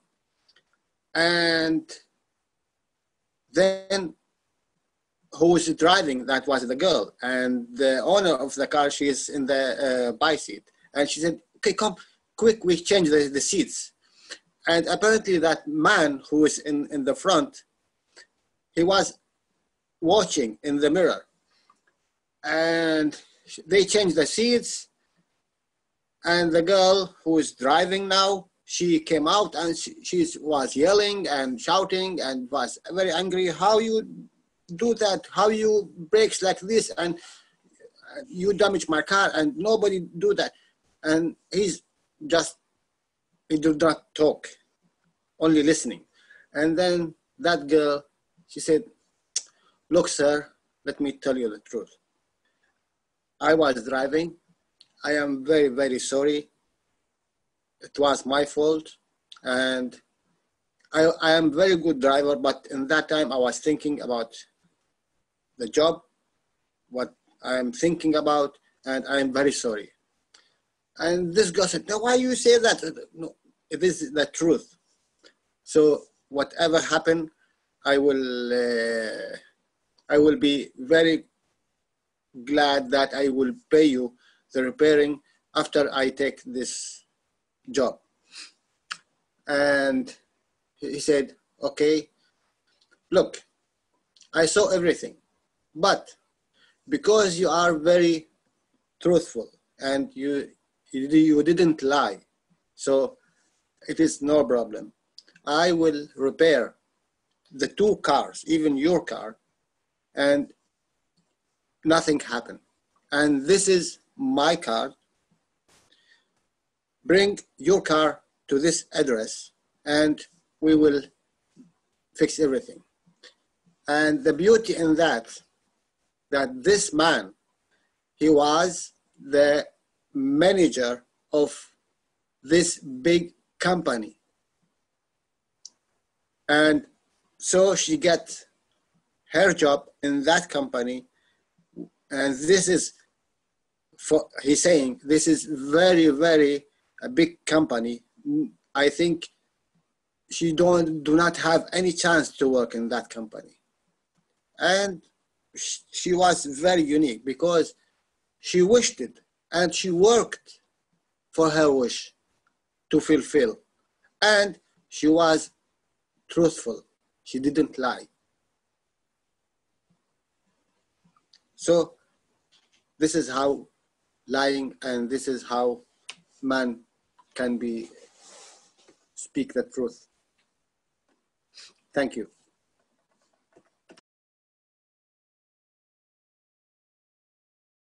Thank you, Thank you, Jamal.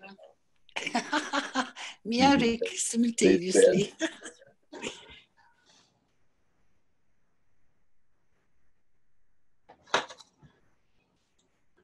Okay, I'm just trying to see if there's anybody I missed here. Peggy had some comments. She says she can't open her mic because it's too noisy, but she mentions, Carolina, it seems that people's beliefs are continually evolving, so they change what they speak as truth that they have come to know. This is not always the truth in its totality. When When can we come to believe on true truths? Discernment is a lifelong journey, as I have found. So she mentions discernment. So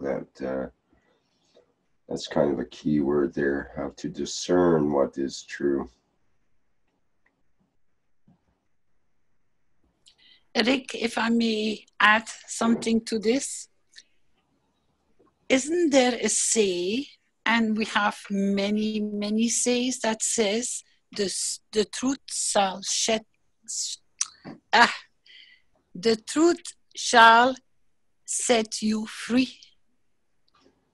Yes, that's I'm not sure where that comes from, but that is a popular saying, yes. So in all those, I do not know how do you call them in English. Are these just called expressions or written?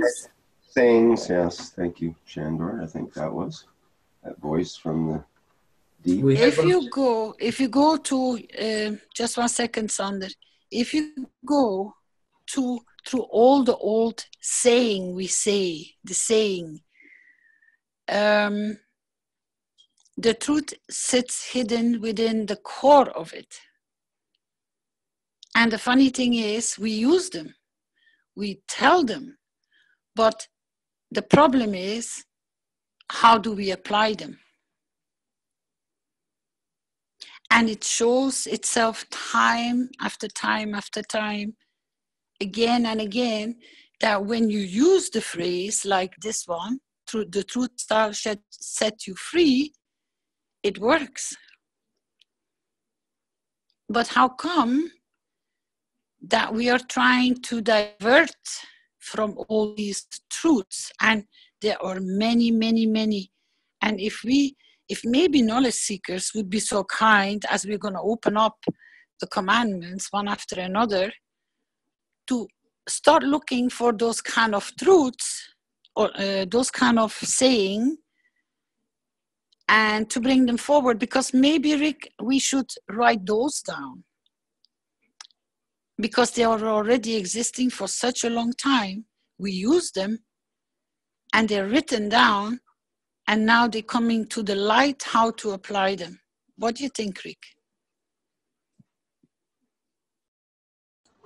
I'm sure we can incorporate that as well. I can put that one under your name here, the truth. I know you lie. It's not mine. It's just one I remember. And I know you're always looking for these kind of nice expressions. And this is one of them. And I know there are plenty more, and people will start bringing them to you. You will see, you will enjoy it. Okay. Yeah, maybe we can do some memes with them or work with them in some way.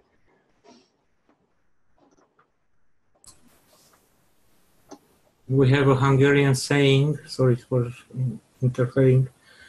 It says, you can catch up with a liar sooner than with a limping dog.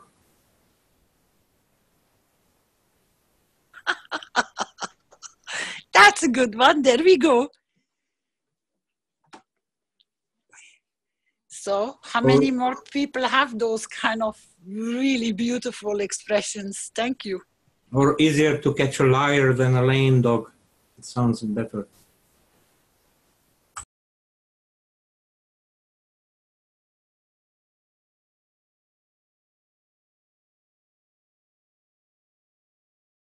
We have a saying in Austria or in the German-speaking area that lies have short legs.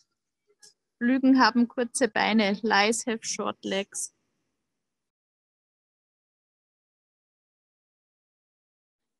Thank you, Caroline. Can you say or introduce who you are, please? Because not everybody knows everybody. We have a lot of new people walking in. Yes, hello everyone. My name is Caroline and I'm responsible for the German-speaking area for the UC.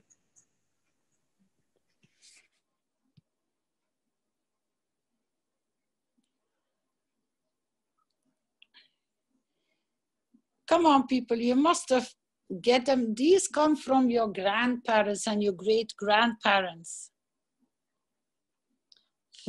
Carolina, it's Yes. Peggy. It's Hi, Peggy. Peggy.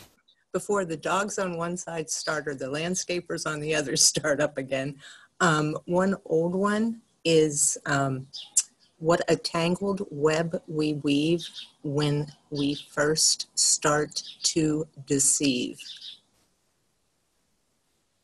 Because people can't keep up with their lies. So they have to tell another lie on top of the other lie, and then another lie, and then you've got this web of mess. And these are the types of things that I call masterpieces.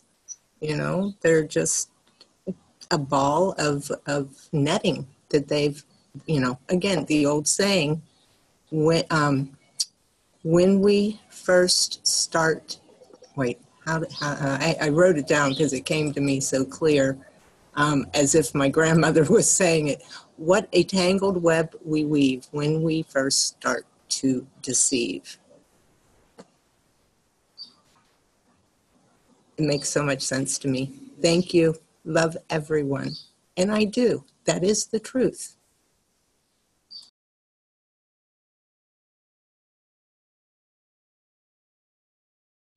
But I don't say anything, Peggy, but when the but comes, it means something else is coming. Now, with what we have learned from Mr. Keshe, you got to understand your intent behind for the purpose what you do. Because that's where you find the lies.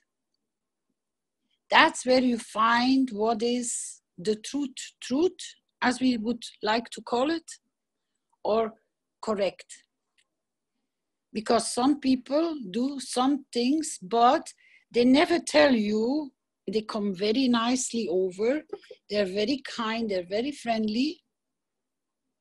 But it's the purpose for what it serves them that is the truth in it.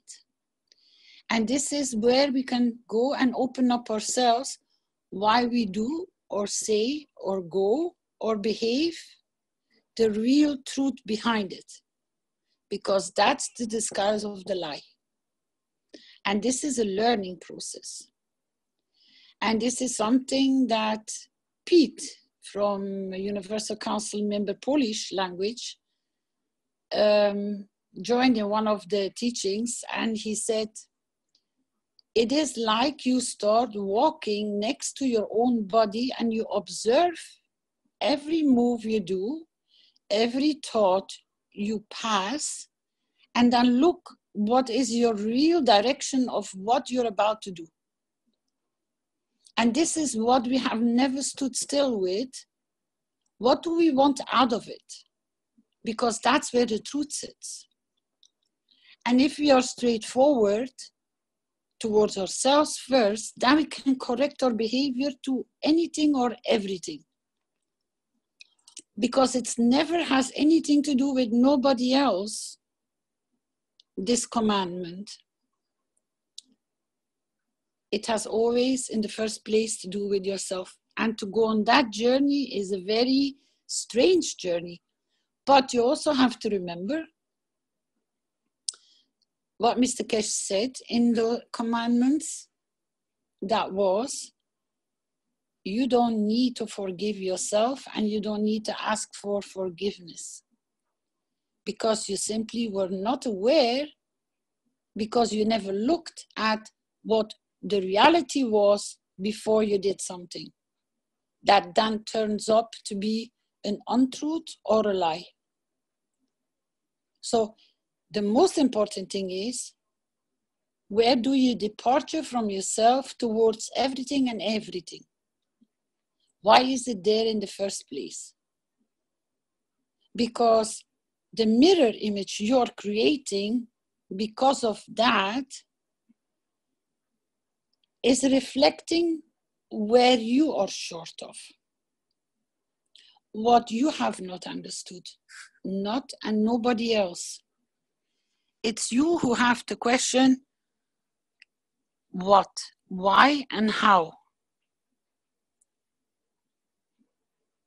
And then you can start contemplating with yourself, what is the real truth in it? Because there you come back to be very close to yourself, is if this, and the best thing is when you go back and you look back on your own behavior, it's your best guideline I can most probably give you as an advice, because you know yourself better than anybody else, is when you truly start looking how you are and what you spoke and how you spoke, what did that tell you about your own position and your own condition and your own way of thinking and your own emotionality? And if you can find that thread, what was correct and what was not correct, then don't be angry with yourself, but just restart and say thank you in gratitude that you have come to understand. Because from that point, you make that big change. Because if you don't love yourself, people around you will start harassing you, pushing you, because you're not your true you.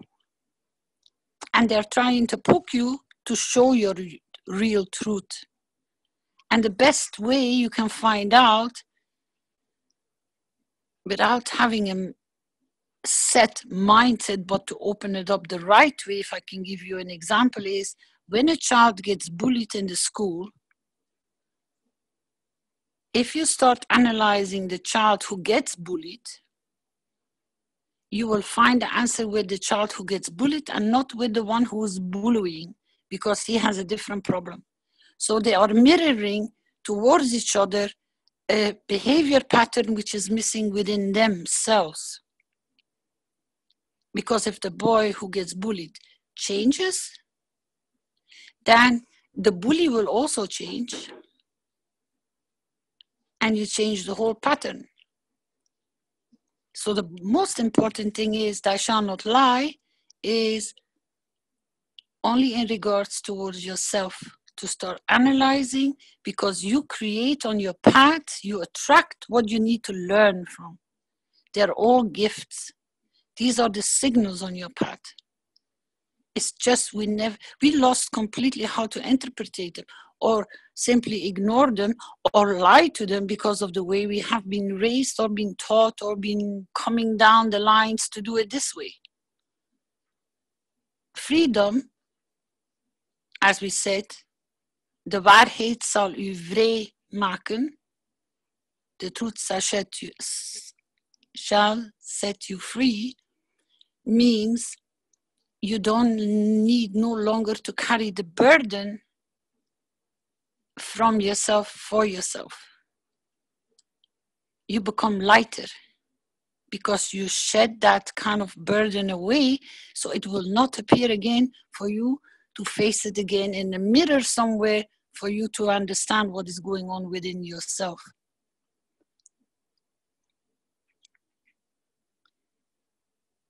Anybody more information about this, or by saying? Yes, Carolina, it's Pete, Universal Council for the Polish Hi, Language. Pete. Hello. It's nice that you mentioned this, because one of the sayings we have in Polish is that the truth hurts your eyes, so that if you lived in a lie and the truth is comes out on the table, maybe it's not coincidence that eyes are mentioned here, eyes as a direct link or direct tunnel or direct filter to our soul. So when you find out what the truth is, and we can consider this not only in relation to some other person that's lying to you, but you can consider this at the level of your two souls, of the soul of physicality and soul of totality, or Adam and Eve, as Mr. Keshe considered this example in one of his teachings. The truth hurts your eyes, so that when it's in front of you, you can't look anywhere else. You cannot go by it without noticing it. It's like a pin in your eye, something that hurts, something you cannot forget about. So maybe there is another, wisdom in this saying, through the essence of understanding the soul and also the eyes, which were the subject of the teaching last week as well. So maybe it's not coincidence that all these things are connected, and this wisdom through different sayings that sort of are carried through centuries from our ancestors. They still live, and they have as deep meaning as even the words written in various books, such as the Bible or Quran or some other. Thank you.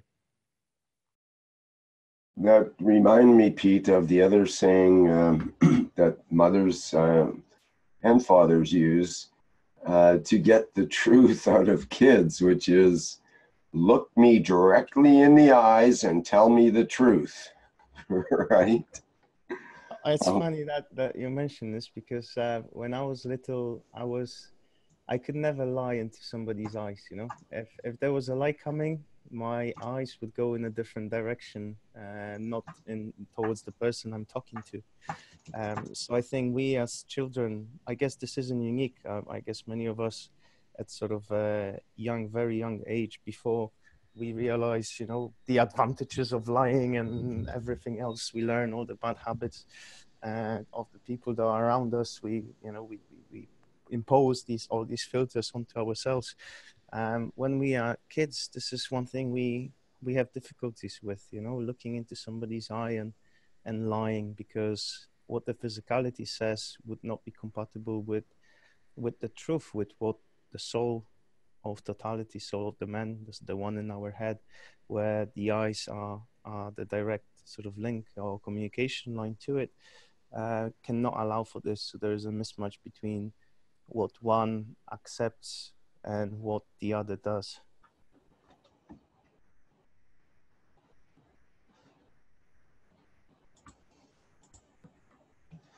This thing about children that's coming up, this is Moshfek again. And one of the most interesting thing about children is that they're a little wiser than we adults are, because they haven't been quite been exposed to the ways of the world.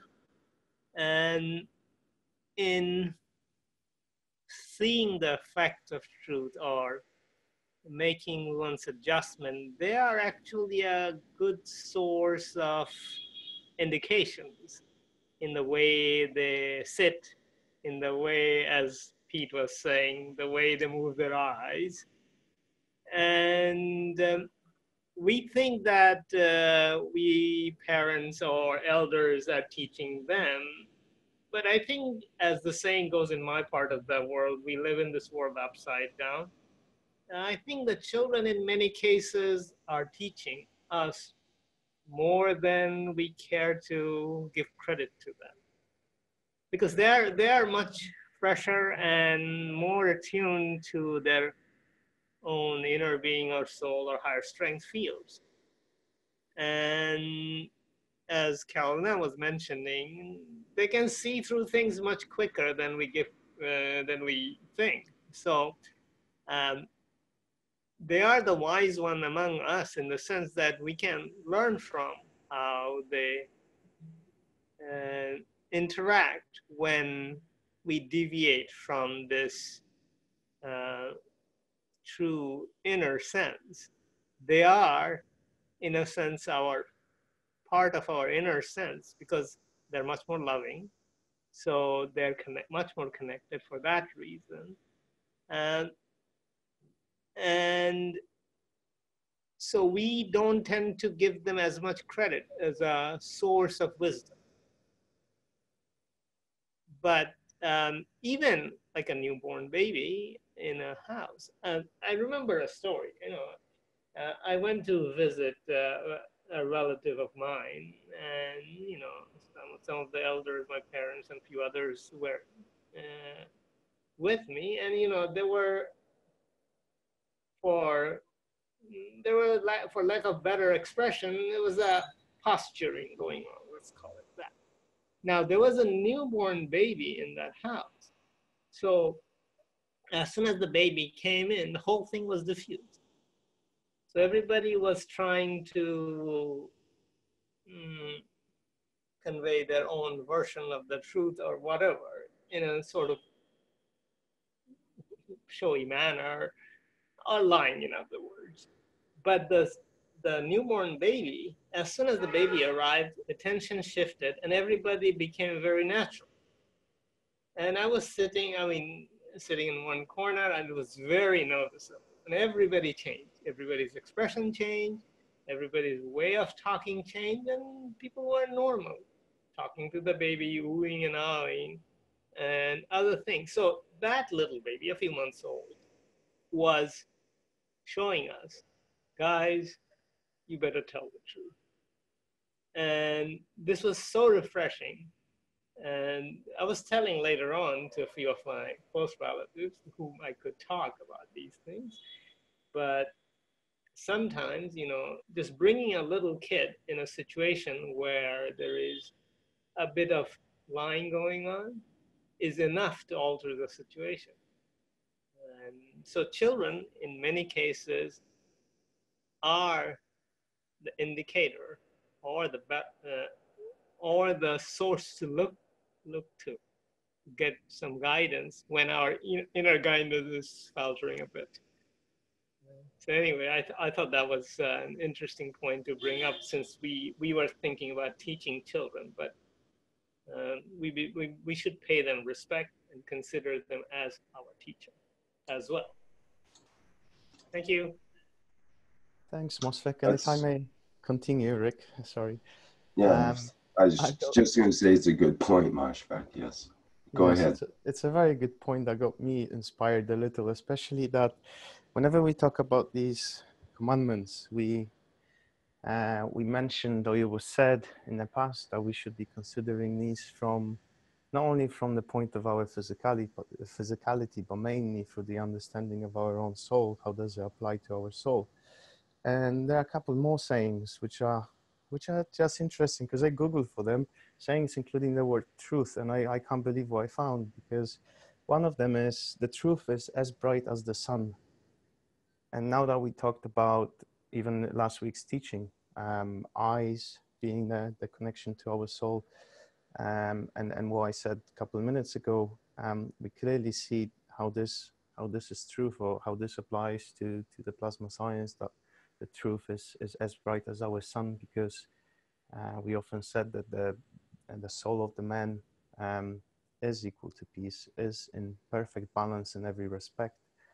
So, and it shines. That's what we said many times. That's what's in the introduction of the Universal Council, that people from other galaxies see our souls. They don't see our physicalities. They see our souls, such as you see stars on the sky, for example. Another good saying also in the context of this is that the truth lies in the middle, lies in between. So pointing to the balance, as we know, all the plasmas in their interactions, and this is what our two souls do as well. They look for a point of balance. So the truth lies in the middle, lies where the balance is. And another interesting one is that the truth is a daughter of time. This can be quite deep, actually, but maybe we can understand it that whatever lies we play, we inject, it's just a matter of time when the truth comes out on the table and we see what it actually is. Is that the saying you just said, truth is the daughter of time? Yes. Okay. I guess that's one explanation I can relate it to, that, eventually the truth comes out on the table. It's just a matter of time. And if we talk about the time, there's another saying that says that between the truth puts her shoes on, the lie would run around the earth, So maybe that's linking to our, to what we humans like to do, to what Moses started by lying to himself and lying to everybody else, that the rest of the commandments don't exist. So one of things that are going on with humanity, one of our second natures, because I wouldn't say it's our nature. It's not what is within us. It's actually what how everything goes in regards to this physicality here. Is that we like, you know, sensation, or we like. I guess this what the saying is talking about is, you know, that the lie can go around very quickly. A good lie, especially, and this is for example what politicians like to do, and we can see how these lies, for example, in the context of Brexit, we don't have to look far ahead. I mean, one of the campaigns was purely based on wrong figures and on lies, and we see how the message that isn't correct, how quickly it goes around and reaches a lot of people, where perhaps with the truth is a slightly slower process, because in many times it might be not so exciting as the newest lie that's very trendy, that's very catchy, that through which you try to manipulate people. So this would be just a couple more sayings from the soul of the Polish language that maybe shed some light also onto the commandments and understanding it from the soul point of view. Thank you.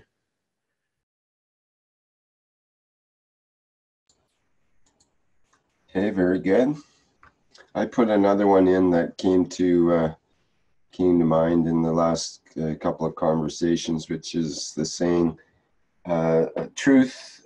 I think it's. I think the saying is just out of the mouths of babes is the way people say it, but I just put it down as truth out of the mouths of babes. So the idea being that someone that's very young, probably up to a few years old, sometimes they just blurt out the very obvious truth, and it can surprise people that are around, because they might have been busy in the middle of their lie and not even realizing that they're lying, and there comes this small child that you know exposes everything, and it could be anything from maybe someone's having an affair, and sort of everybody kind of knows, but they're keeping it a big secret. And suddenly the kid blurts out something, and, oh, you were with so-and-so last night, and, you know, or whatever. And it just shocks everyone, because even though they might have known, but they've been keeping it secret, the child just breaks through these secrets by expressing the obvious. And it's the obvious, when it's expressed in the moment, can be a shock to those that are immersed in their essentially a dream world of the illusions that we tend to live under when we have especially strong beliefs and expectations of what should be and is supposed to be and that kind of thing. So out of the mouths of babes, I've seen that many times. I'm sure every parent has, sometimes to their embarrassment. But if you can live, like Caroline was talking about earlier, if you can live truthfully with the truth and put that into your child and have that as part of the process, then I think there's less shocks that go on and more just realizations and understandings, rather than surprise and shock about the truth coming out. Peggy mentions lying and keeping up with the lies takes far too much energy.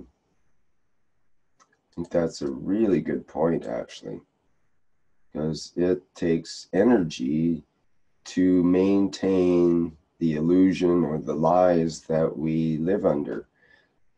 And so that's a pretty big idea there. Why do we invest so much energy into maintaining the illusions that we we like to live under. And I mean, most people are spending all or most of their energy to keep up with their persona and their physicality stuff and all the other layerings of not being authentic to the essential self or to our soul. And so that's something to think about. Where do we place our energy and where do we place our attention? There's a saying where, speaking of sayings, where attention goes, energy flows. So if lies take up energy, they also take up our attention. Perhaps that's one key or one handle we have on our lies is, where is our attention? Where do we place our attention? What becomes important to us? Okay, who else would like to go ahead here? I'm not sure if I might have missed somebody who had a hand up or would otherwise like to say something now.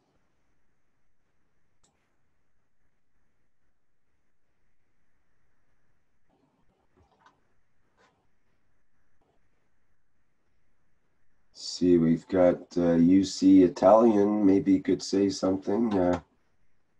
Stefania, can you say something about the topic, just to round off the UC people here?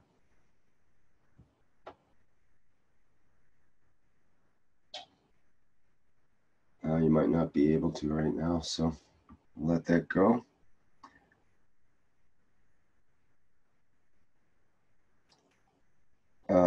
Hassan mentions in the chat from one teaching from Mr. Keshe, lying means stealing from your physicality what is given freely from your soul for you to elevate.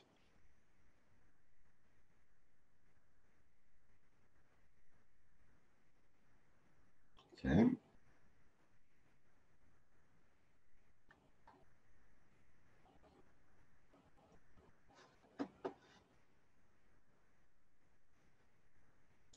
Okay, does anyone else have something to bring forward on the topic?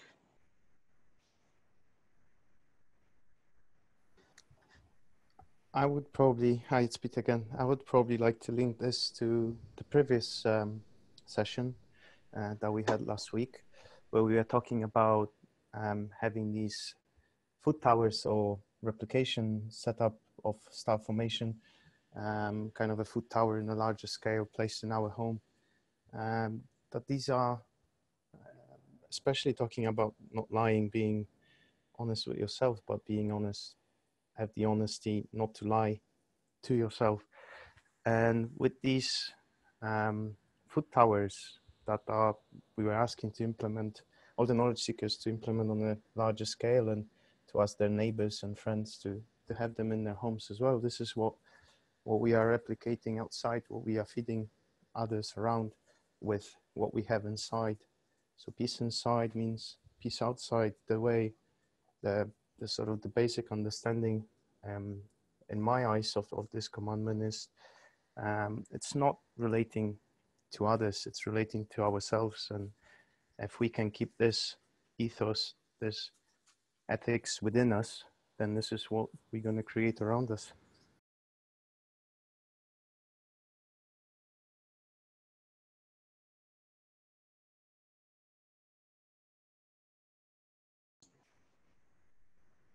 Okay, thank you, Pete. Okay, so let's see, we've got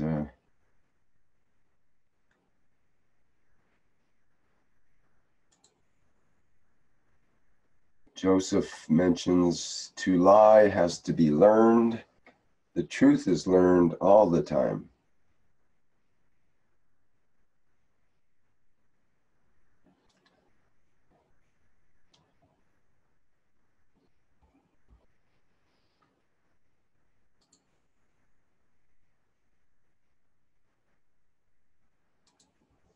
Okay, Maybe I can put Hassan's and Joseph's comments in here. And I'll put Peggy's in as well.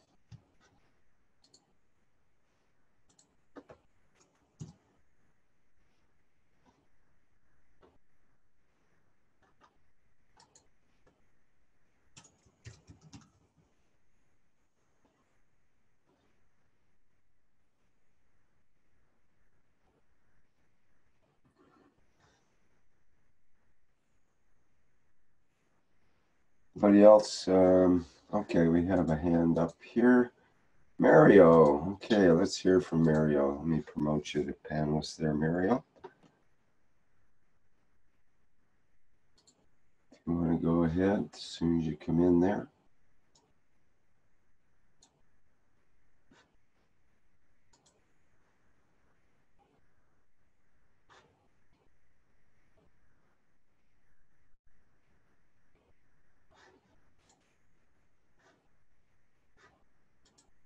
Still waiting for you to show up as the panelist here, Mario. Not sure if we lost the connection or what happened there.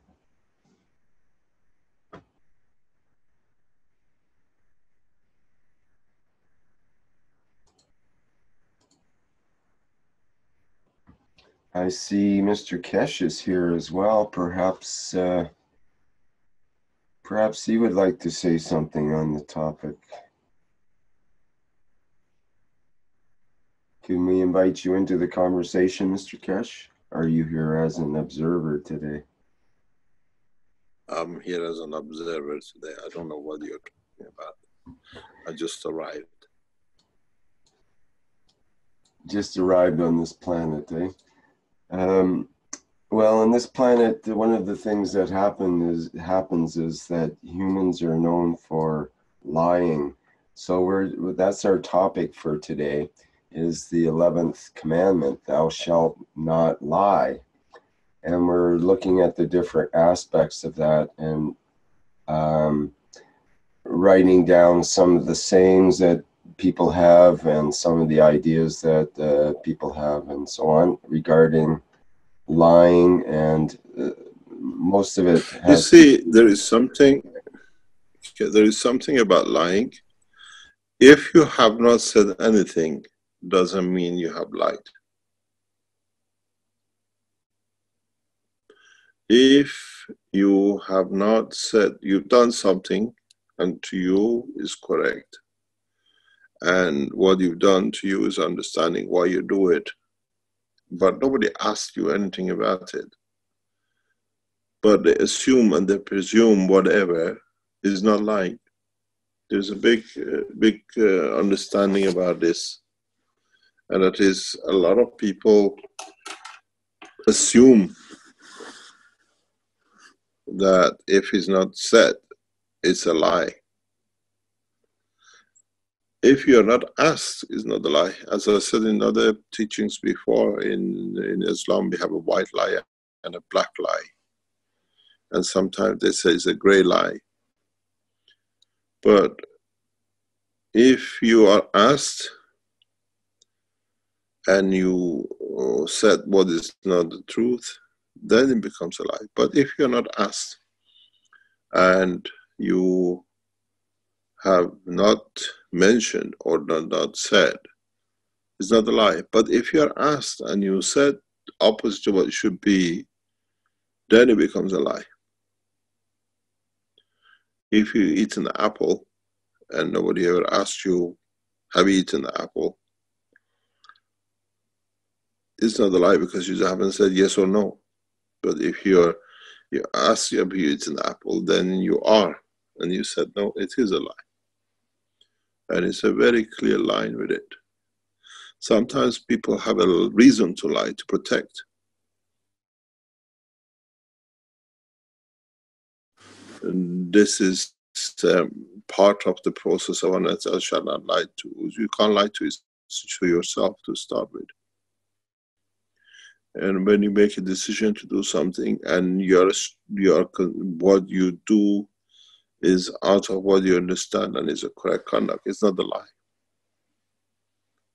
A lot of people assume the other people lie, but in fact, till you don't ask and you're not answered, your thought does not count as a lie. That's a human condition, because the souls don't lie to each other. Souls see each other, they understand.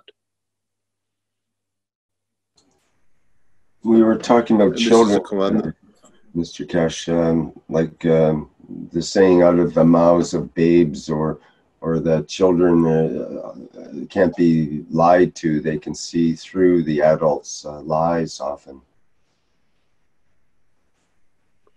This is what we taught last weekend, last Thursday teaching of the child. They don't lie to, they don't lie, they cannot lie to the soul, and the children don't lie to each other because that's what they understand. A lot of people tell things to the children and the children accept it, and then they find out it's not totally what was said to be. I always work on the belief, if you believe in what you do is correct and is not only to harm yourself, that's not a lie, because you know what is to damage you and what is wrong for you or what is right for you. This is a lot of people's misunderstanding of the truth, or what we call they applying. What is correct in according to your judgment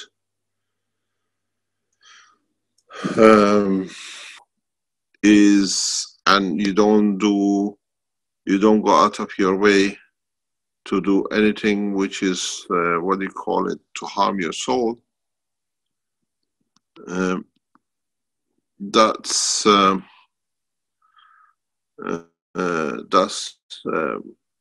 a lie. A lot of people do. A lot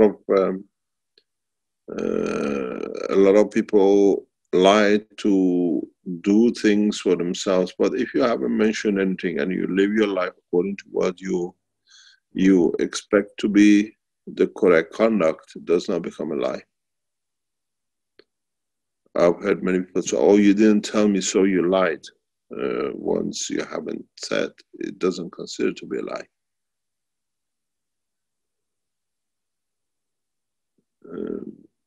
But lying goes through the soul of the man. If you lie to your own soul, the rest of the life goes back on it. I was reading a communication today, compiling some documents, and it was amazing how we accept lies and how people hide the truth in lies, or tell the truth, which is actually part of the lying to cover the pattern of the work. We cannot lie to our own souls, and that's the fundamental part of life. I cannot lie to myself just to do something and then trying to justify it with lying to others. I always said, if I do something, I stand for it. And this has been my principle all my life. I don't do something and then deny it and run around with it. And this is part of the reality of the existence. I've been lied to. I get lied to every day. Most of us get lied to. All of us get lied to every day, one form or another, from advertising to small writings at the bottom of a contract we agree, and then to anything else. But we cannot lie to our own soul. Then I lived from early ages, my late teenagers. If I do something wrong, I have to pay for it according to my rules. And if I lie, I have to live by it. And I don't lie. It's just the way I build my life around it. That I don't need, there is a problem, I put a problem. There is something has to be done, and I can't do it, I just put it there, I can't do it.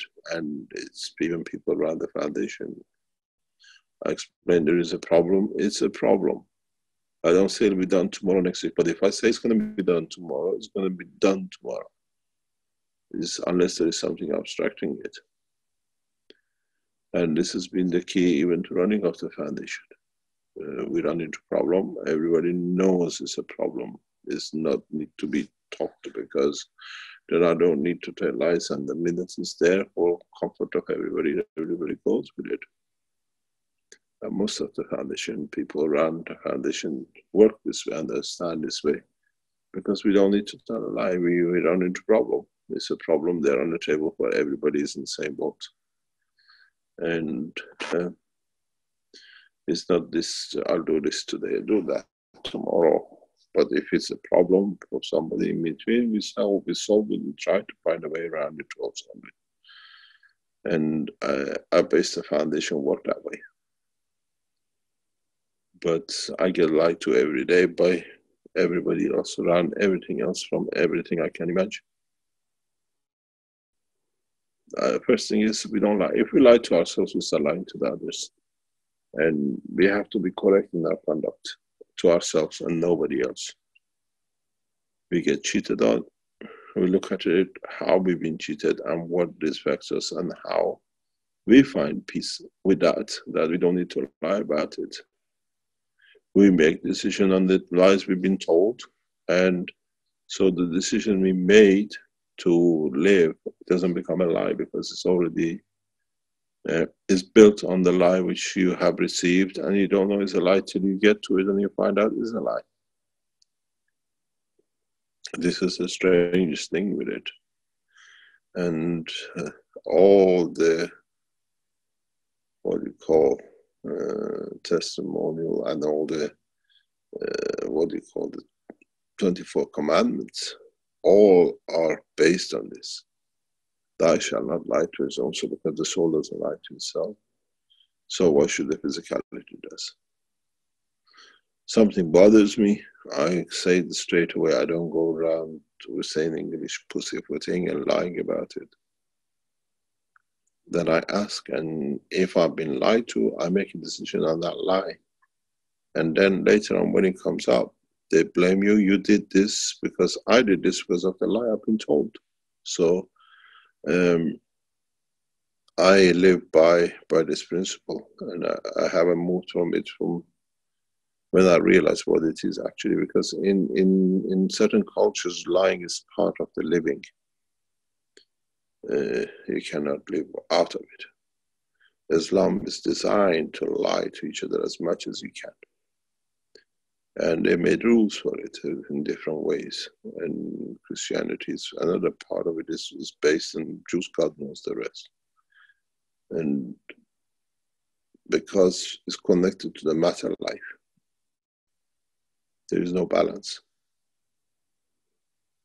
And it's very, very difficult. I do not speak. I talk a lot, but what I talk is what I know. I don't go and build up and lie to it and then try to justify the lie. What I know, I speak, and if I made a mistake and it become a lie, I have to realize where it became and why. Because I do according to the information or what I know.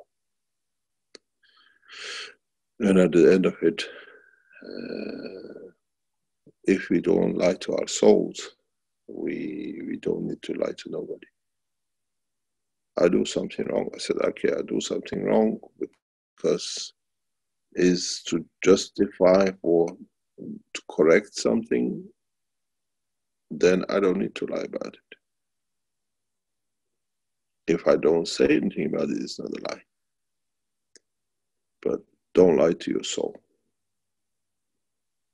And this is part of what we have, and I always live by it.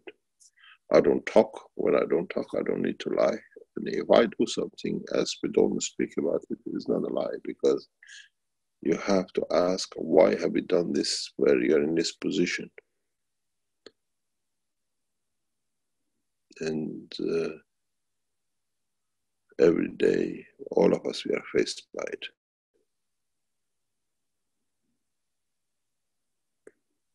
And if we're straight with our souls, we don't need to lie to nobody. And it's beautiful when you live this life. I know I do something wrong. I don't look at it that it's a wrong I done. I look at it the reason why I done it, and on what basis I've done what I've done, and what's the consequences for me and for the others in what I do. But I don't need to lie to do something.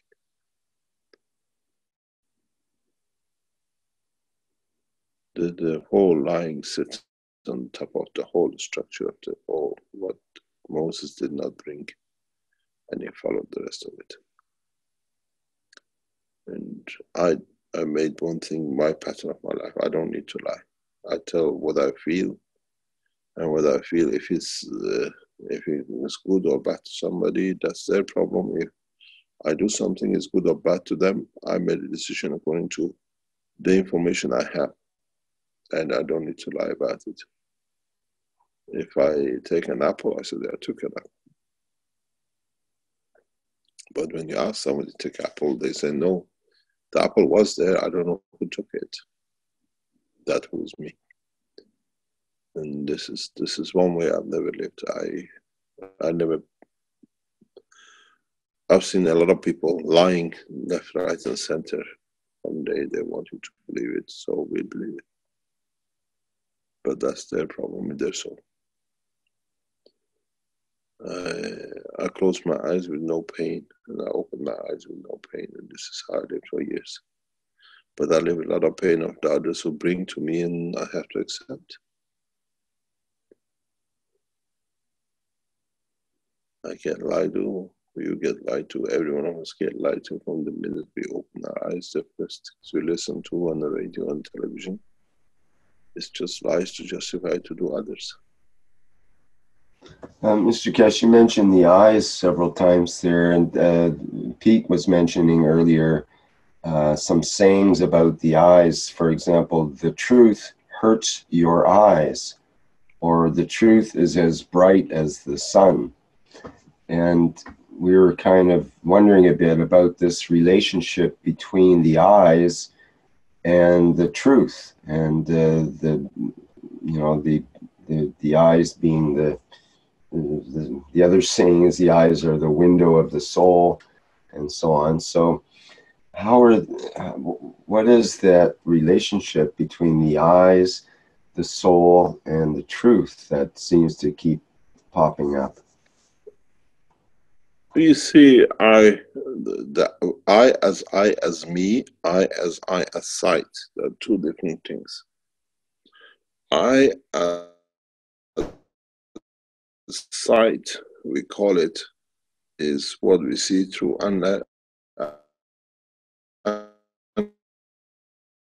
we recognize, we can see the light.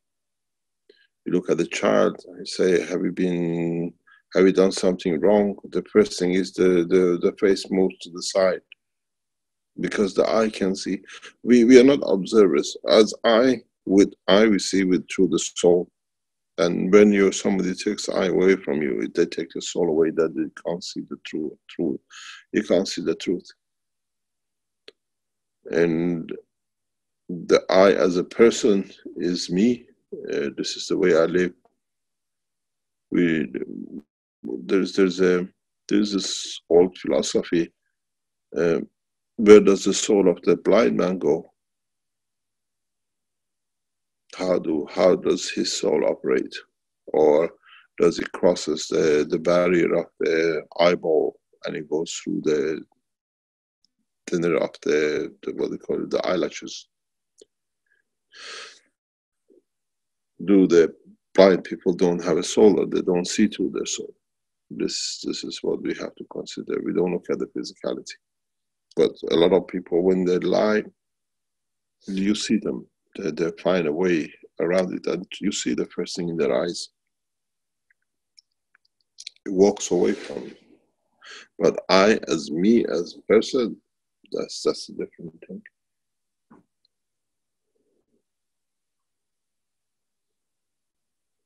We see through the soul, but we don't need to have a skull.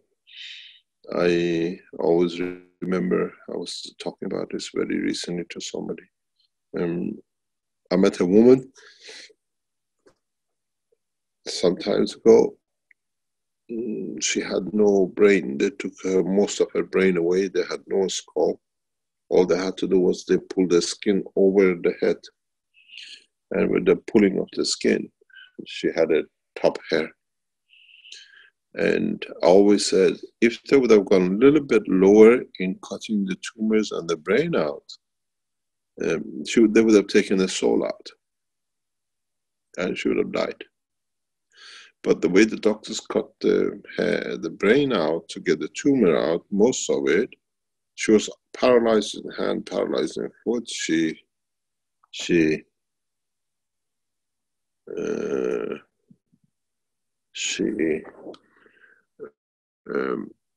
couldn't do anything, and her wish was to walk before she dies.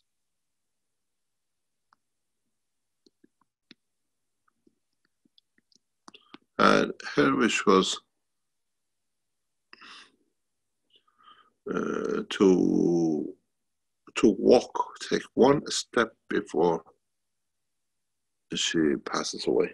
And she did. She walked for a few weeks before she passed away. And I always said to the doctors that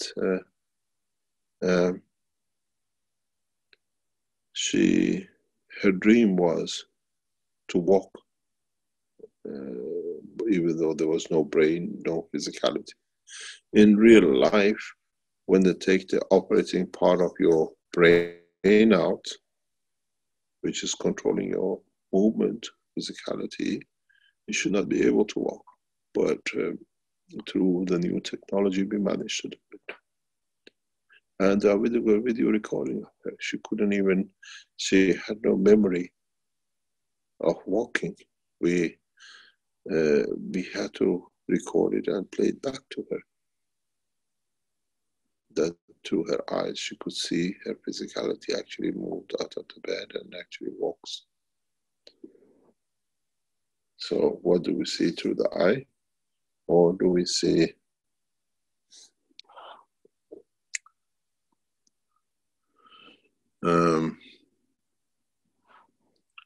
we have a wrong understanding of the truth about ourselves. And we have a wrong understanding of our own work about ourselves.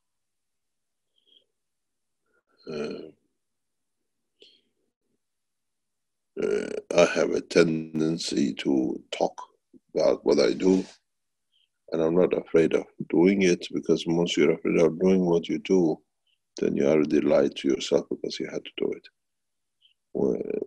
It's something we all have to learn. If we've done something, we've got to be standing by what we've done and not going out to damage more. That by lying, they make a decision.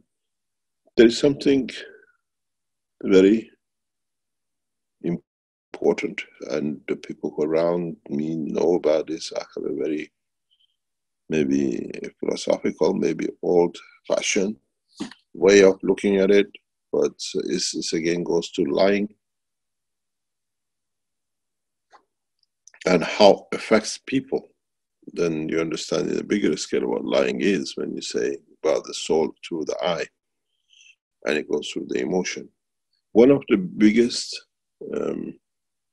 what I call liars, or people who lie, and their lie affects other people's life through their sight, through the vision, and through what they see, is what you call these tarot card readers. These people who read cards, fortune cards, they call it. And because you tell lies, and these people have not just because of some pictures, I see this and that, people change their lives to fit it. And they create a lot of misery and mayhem for people. A lie through a vision of a card gives the confirmation of the totality. So what does this mean? You see these people put tarot cards down and they just make it and fake it and lie. And a woman or a man who listens to it, and most of people change their life or connect to it and make actions against it or with it. So the lying through the side has become a part of a life which can change people's life. Most of the people, if you live especially in Western Europe, you see it, believe in tarot card reading, they're a bunch of lies. They're lying. If the tarot card reader, if the fortune tellers if these what I call magic women who see through crystal balls could tell their fortune, why are they all suffering and poor people and beggars and the rest of it? They could alter their fortune, read the lottery number that week and win the jackpot. I always tell them, if you're that good, that people change their life according to what you say, then why are you in this state of life? Most of them live a horrible life, miserable life, because they live on lies. I see this in your card, and this is gonna happen to you, and this what happened.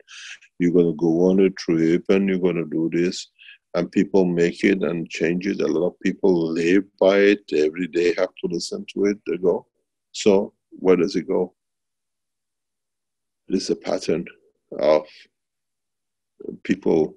When you're lied to, you change your life towards the lie you've been told. And it's not coming back saying, oh, why did you do this? Because you can't say, I've been lied to. And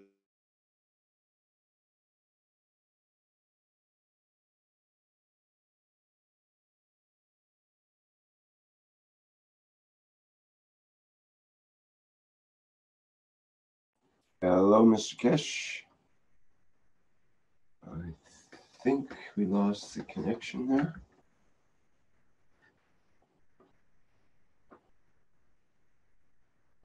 Well, we'll give him. Hello? can you hear me? Yeah, we hear you now, Mr. Keshe. We lost the last couple of sentences there, though.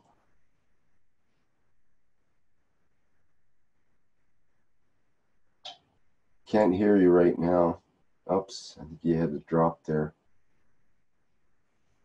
Okay, well, Mr. Keshe should be back shortly.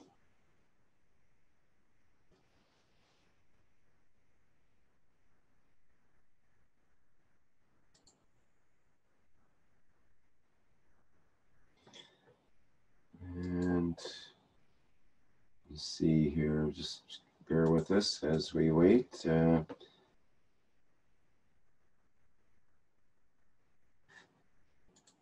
Caroline, is there anything you'd like to say at this point? I see your mic just open when I mentioned it. Oh, then Mr. Keshe is back now, it looks like. Hello, Mr. Keshe?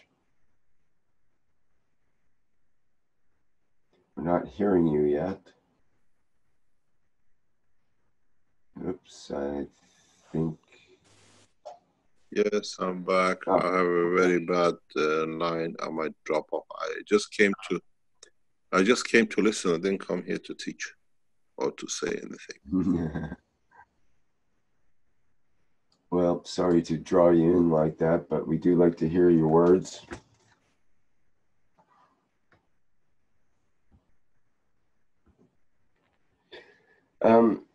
Flint would like to ask you to expand.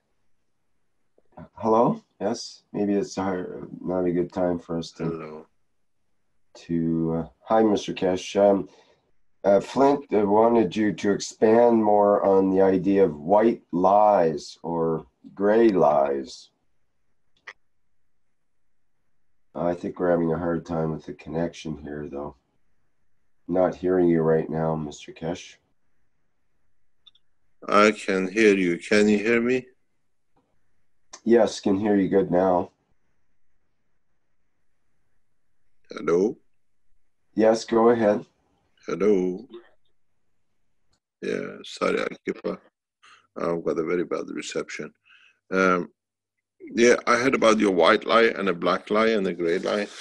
The white lie is when you say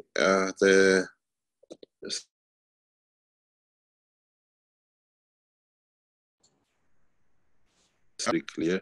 You say something just for it to pass, and the white lie is not to harm anybody. It's just that to get by without damaging everyone and anyone.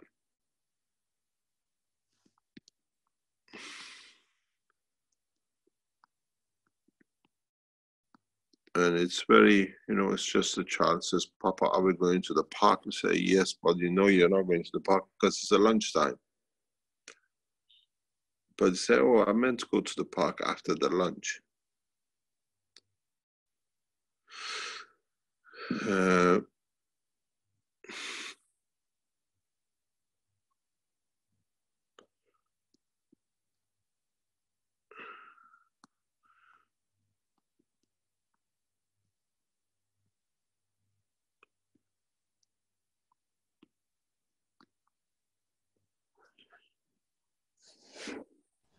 The black lie, we know straight away what it is. We do it deliberately to get something and do something.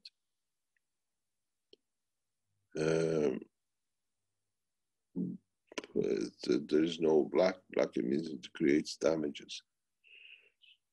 And I keep away from these discussions more or less because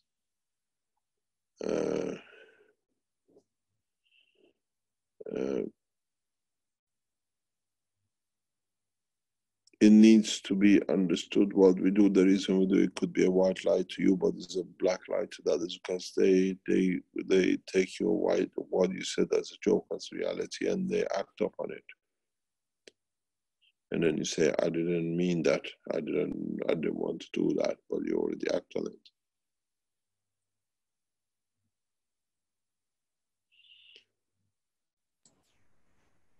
To us might not be nothing, but carry on. Sorry, I was going to mention, so for example, perhaps gossip might be a form of sort of white lies where we don't mean to deliberately harm someone, but just talking about their circumstances just because it's colored by the way we happen to see it, in a way is slanting things or in effect a lie.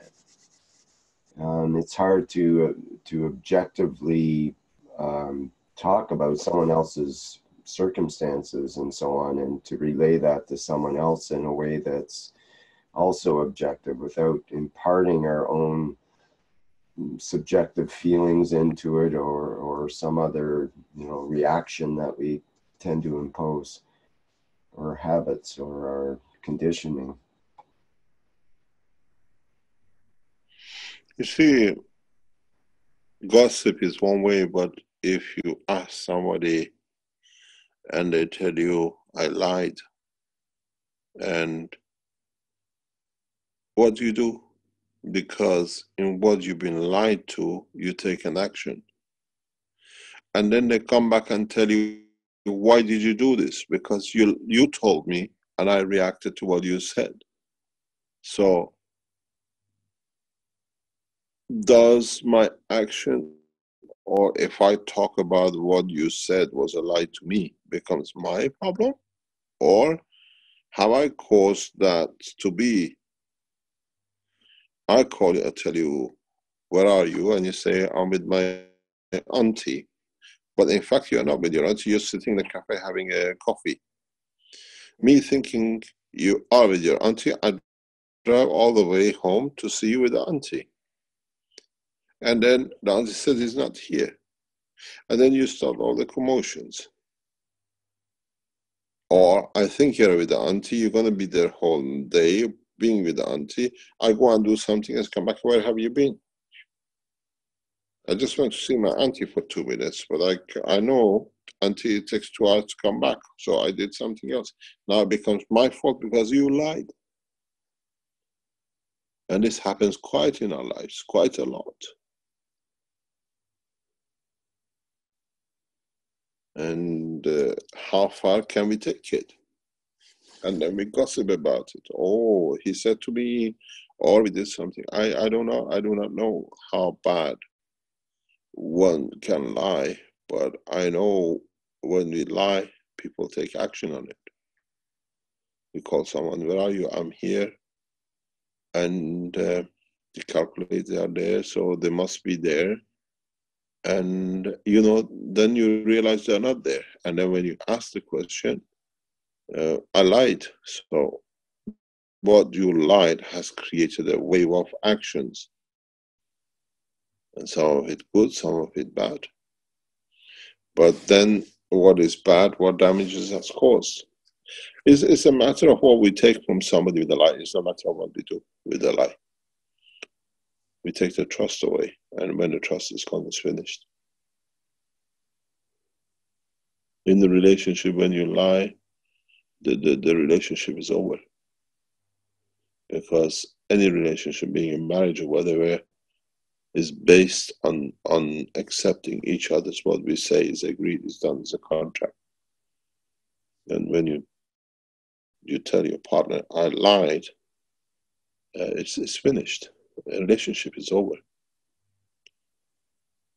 Because it doesn't matter, it's a business contract, it's a marriage contract, it's a friendship contract, it's a contract between the animal and the man. When you tell your partner you lied, there is no more contract, there is no more agreement, because the next word of their trust is over. Marriage is turned upside down because of lies. Marriage of companies, private relationship, families, because, and then when you admit you lied, it's over. The whole foundation of building is taken away. And everything else you do is questioned, is a lie. And then you start chasing it. What is next lie? And you find more lies and more lies and more lies and more lies. And one lie has to cover the other lie, and then it doesn't go the other way. A lot of marriages go up the script because of lies. Marriages of partnership, marriages, companies, one partner lies to the other and admits to it, and that's it. The foundation is gone. There is no more marriage. Because you question everything else. You need to gossip about what the lie is. Does your gossiping is part of lie? Most probably when you gossip, you have a reason for it to gossip. So you lie deliberately, which is worse. Why do we gossip?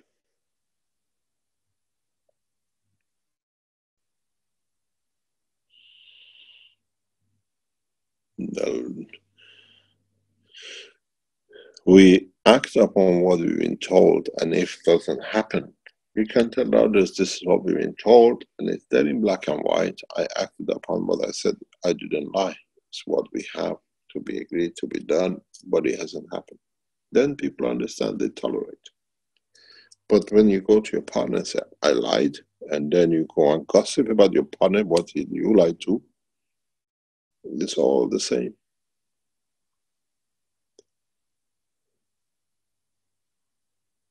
It's all the same.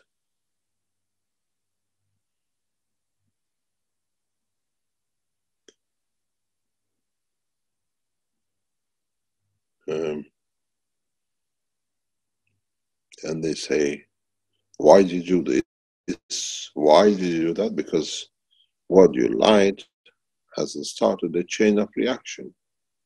You go back to the point of the lie. You don't go back what happened in the middle of the chain of reaction or the end product of it.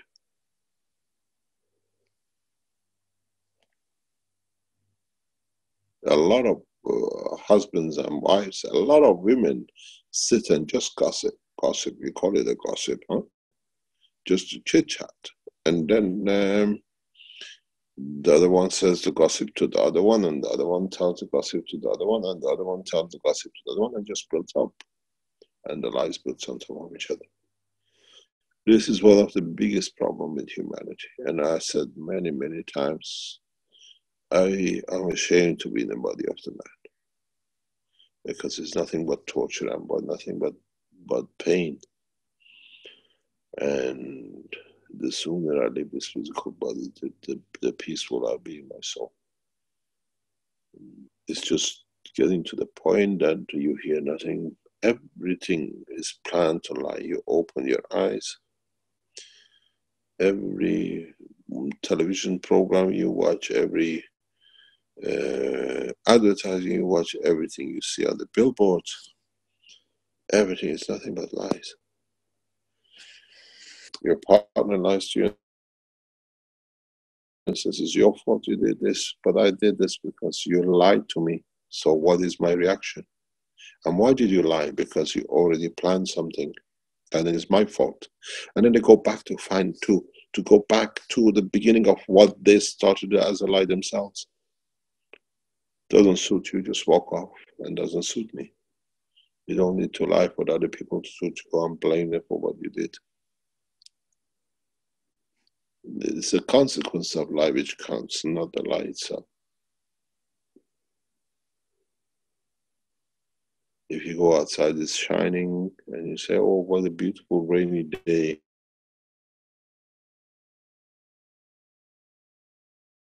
Nobody just, if you go there and someone says, is it raining outside? And says, oh, it's a beautiful sunshine, come out and it's raining, there's no umbrella, then that's the consequence. So you don't lie, that has a consequence of what it is to done people. And usually the people who do lie, at the end of it, have to blame the guy who didn't do anything for them to cover their lies, that it's his fault that they lied. But you don't lie to start with, unless you have a purpose and you turn on a target of doing something for it.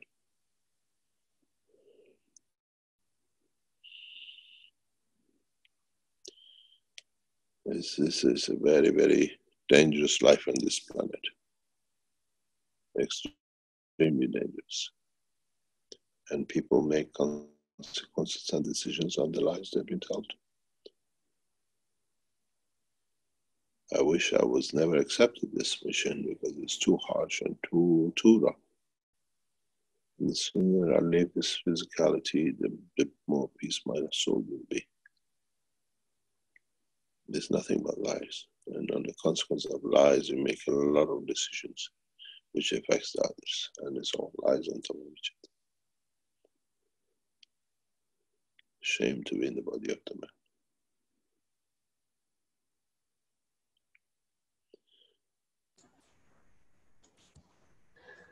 Mr. Keshe, would you say that lies are becoming more transparent in modern life? You could say that it becomes harder for people to tell a lie somehow because maybe they're exposed more to more people in our media and that kind of thing, or it gets recorded for all history and that kind of thing. Are people becoming more transparent? Are we working as a race toward transparency, or are we going in the opposite direction?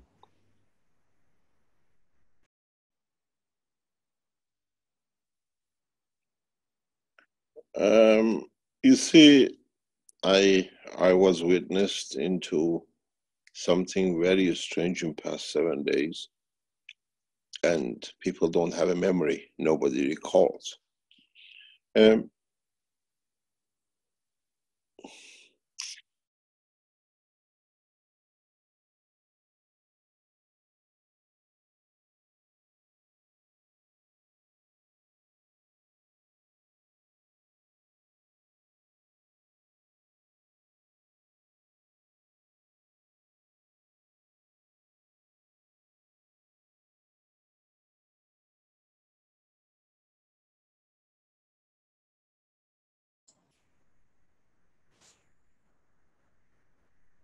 Hello, Mr. Keshe, are you still there?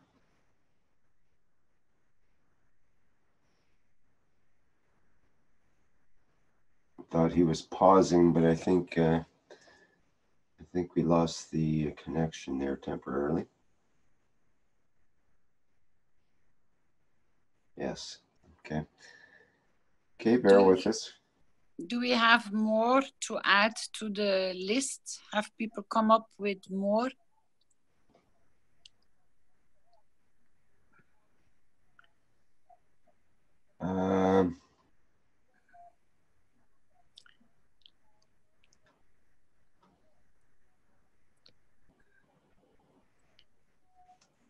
You haven't found any more people posting? Maybe Vince has picked up some in the Facebook or Flint in the live stream.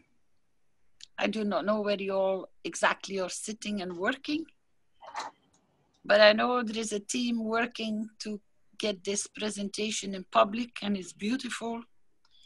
And we are here to find the positive and bring the solutions for the change. And life should be celebrated, and life is beautiful.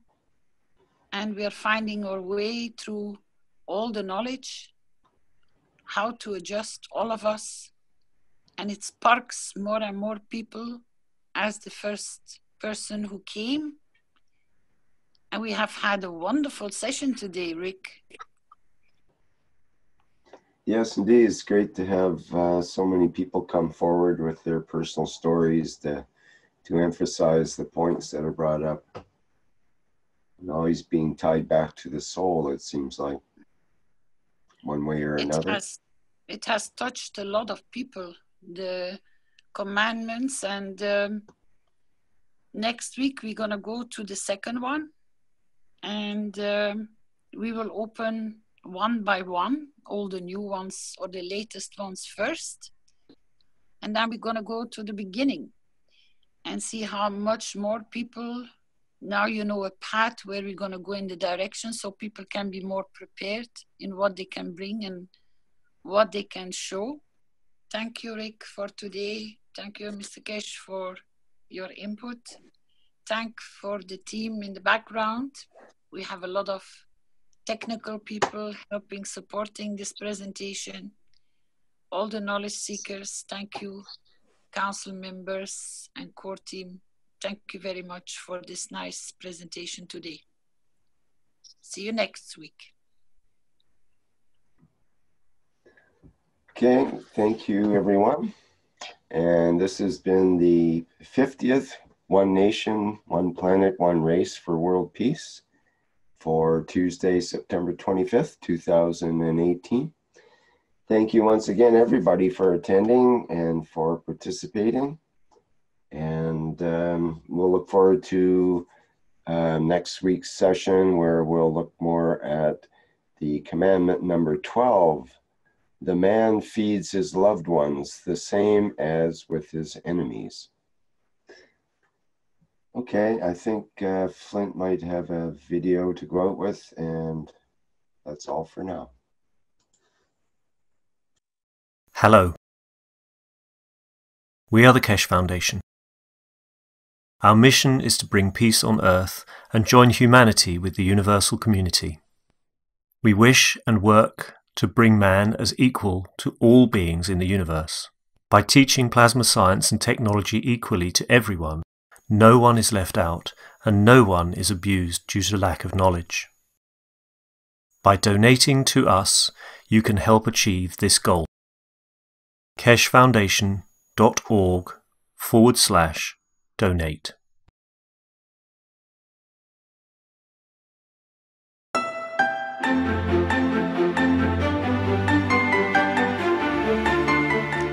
Plasma products found at keshefoundation.org/store. Soothing, reusable plasma eye and migraine mask. Eliminate eye fatigue and relieve stress in eye area. European certified medical device. Massaging plasma insoles. Bring comfort back to your feet and energize your legs. European CE certified medical device. Antiseptic plasma liquid hand soap.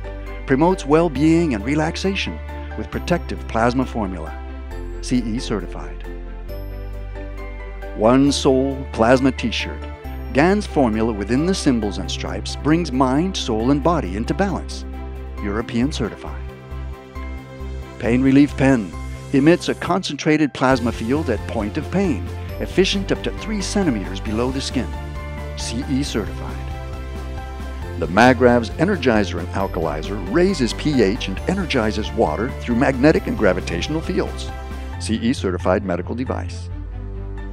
Pain Relief Pad, a result of years of research in nanoplasma technology with magnetic and gravitational fields. CE certified medical device.